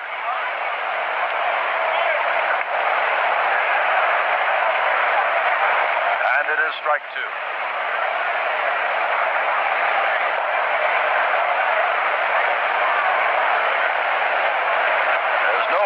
Strike count on either scoreboard here in Washington. Now it says 10 strikes out in right field, but I believe it is 1 and 2. Flaherty has not given the sign behind the plate. This makes it 2-2 by my count. Now they have ball 1 and 10 strikes. Perez the batter. Nicky Lolich is warming up now for the American League. Swing and a miss. And that is all for Perez.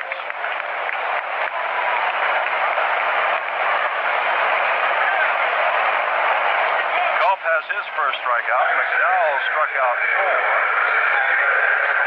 And of the last 7 batters, 4 have struck out. 5 have struck out. Here is Rose. Up for the first time. Well, we got Lee May, Tony Perez, and Pete Rose in the batting order, all 3 from Cincinnati. May completed the last inning. Perez starts out this. Rose takes low. It's ball 2. Cincinnati, that big race in the Western Division of the National League, only 3.5 games out, but they are in 4th place. Hit high in the air and playable. Brooks Robinson comes off third base into foul territory, chasing it in the wind for a couple of steps, and has it for the second out.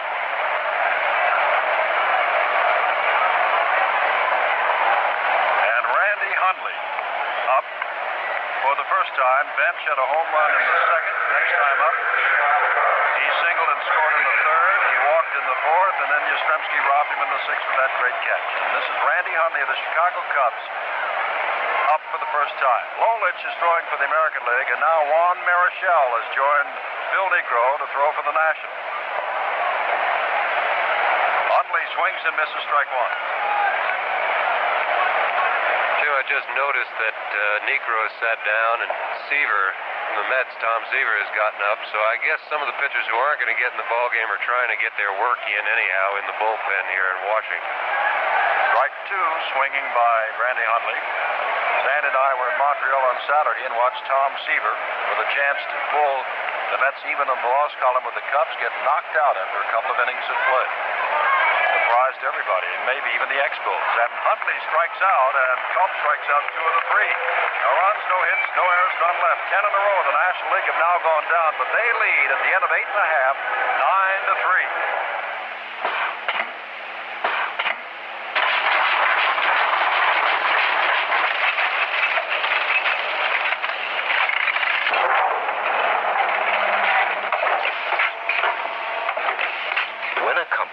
An expensive new piece of equipment to improve production, it can be buying an expensive new source of accidents, too.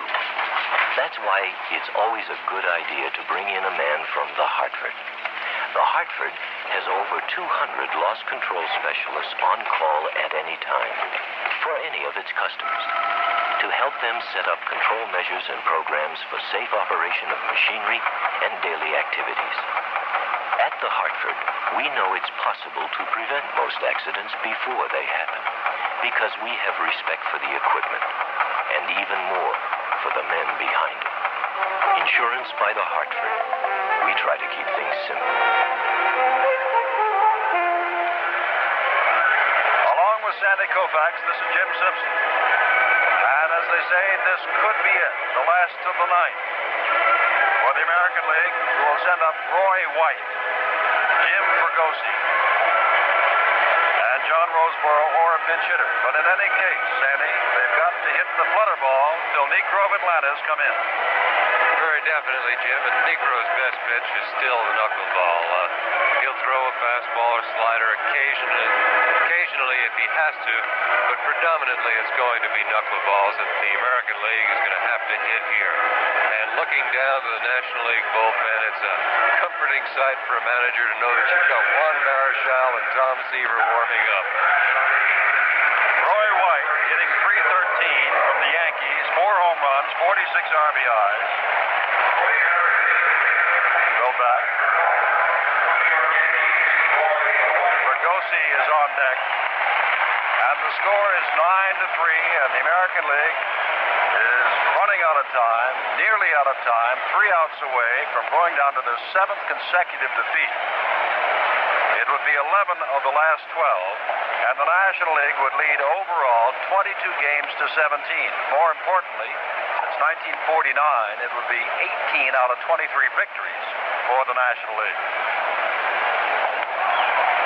Hundley's got that big glove, almost like a first baseman's glove on, and he's going to flag down anything that's... He's even looking at the dugout saying that he's jumping behind the plate. White steps in. May of Cincinnati at first. Beckert of Chicago at second. Menke of Houston at short. Perez of Cincinnati at third. Rose of Cincinnati in left. Lou has gone all the way in center from the Pirates, and Clemente has replaced Aaron in right. Randy Hundley, the catcher. There's ball one. And Niekro, the pitcher. He is the 6th National League pitcher.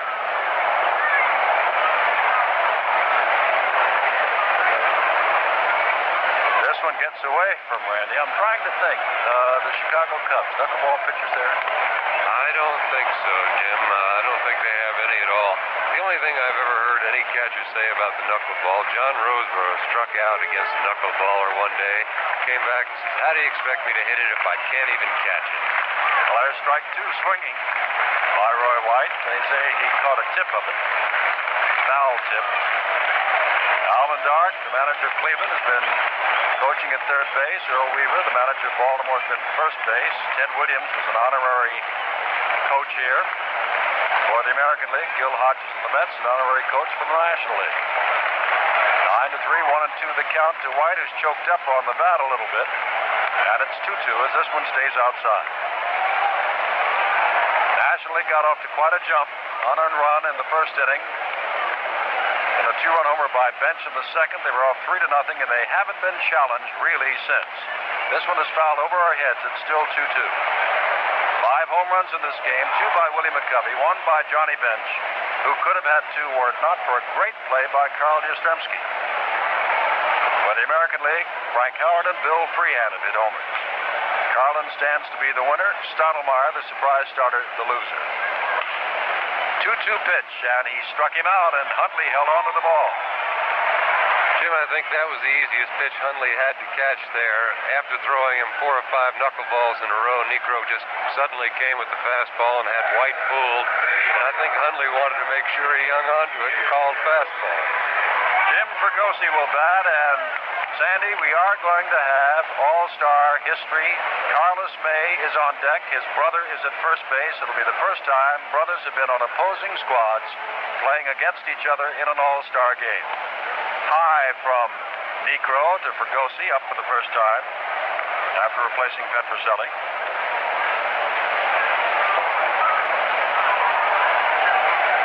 Petroselli was 1 for 3, a double in his last time at bat. Niekro right back. This is inside. It's 2-0.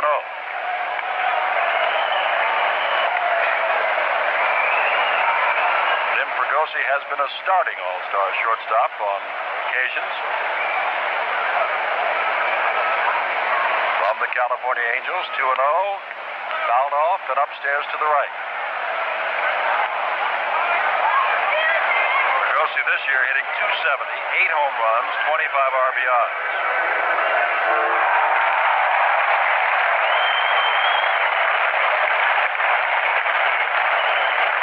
Well, the National League is just 2 outs away. And their chests will be puffed out a little bit further, I would imagine, as they will have won their 6th in a row, 11 in the last 12.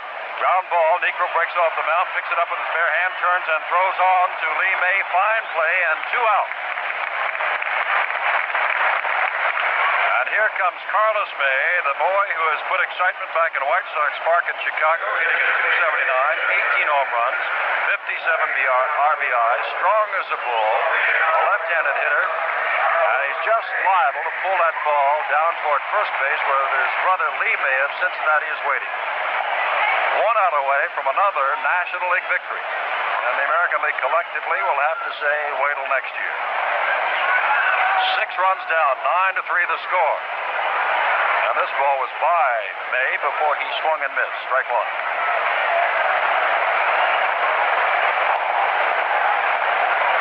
May has strength to all feet. Will hit to left as well as pull it to right. And swings again. And misses again. And it's strike 2. I'm sure his brother Lee, standing down at first base with a comfortable 6-run lead, is watching with interest. And the fans, for the first time today, begin to stir and make toward the exits, figuring that they've wrapped it up. But this one is low. It's 1-2.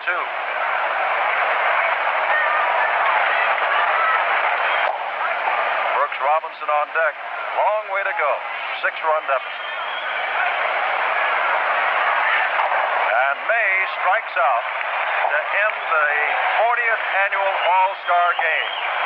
Niekro gets congratulations from his teammates, but of course it'll be Mr. Carter who gets the win. Stottlemyre the loss, 7 in a row for the National League. The National League 9 runs, 11 hits, no errors. The American League 3 runs, 6 hits, and 3 errors. We'll be back with the highlights of today's game right after this message. Hi, Kurt Gowdy. How'd you like to get a Techmatic razor by Gillette? America's #1 selling razor, free. That's right, a Gillette Techmatic free. It's yours when you buy Gillette's new 10-edge adjustable razor band. Look for the special package from Gillette. A new 10-edge adjustable razor band for $1.79 and a Techmatic razor free. That's quite a deal for the closest, cleanest shave you can get.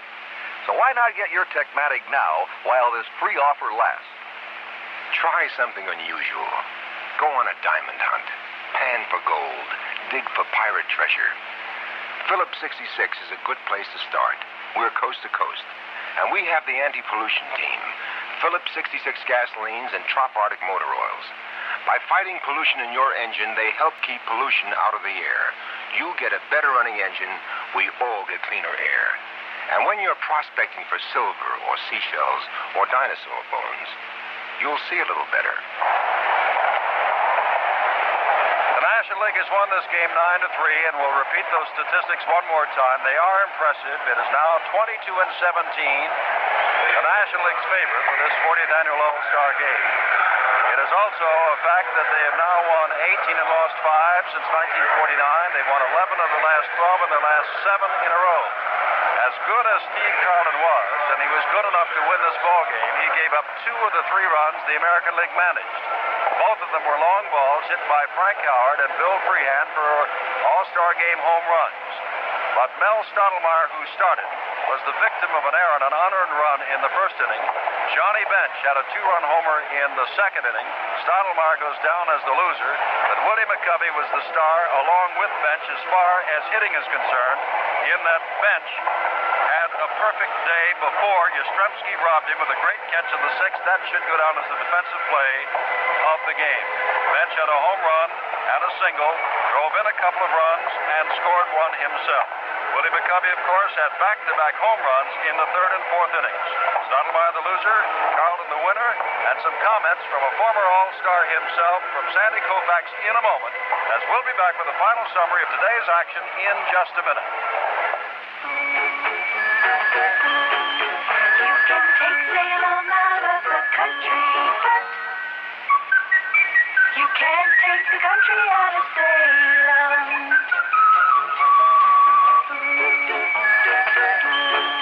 You can take Salem out of the country, but you can't take the country out of Salem. The pleasure in a Salem is a simple thing, like a walk in the country or springtime in the park. Wherever you light up a Salem, you get a taste that's country soft, country fresh, and when you take a puff, it is springtime. You can take Salem out of the country, but you can't take the country out of Salem. You can take Salem out of the country, but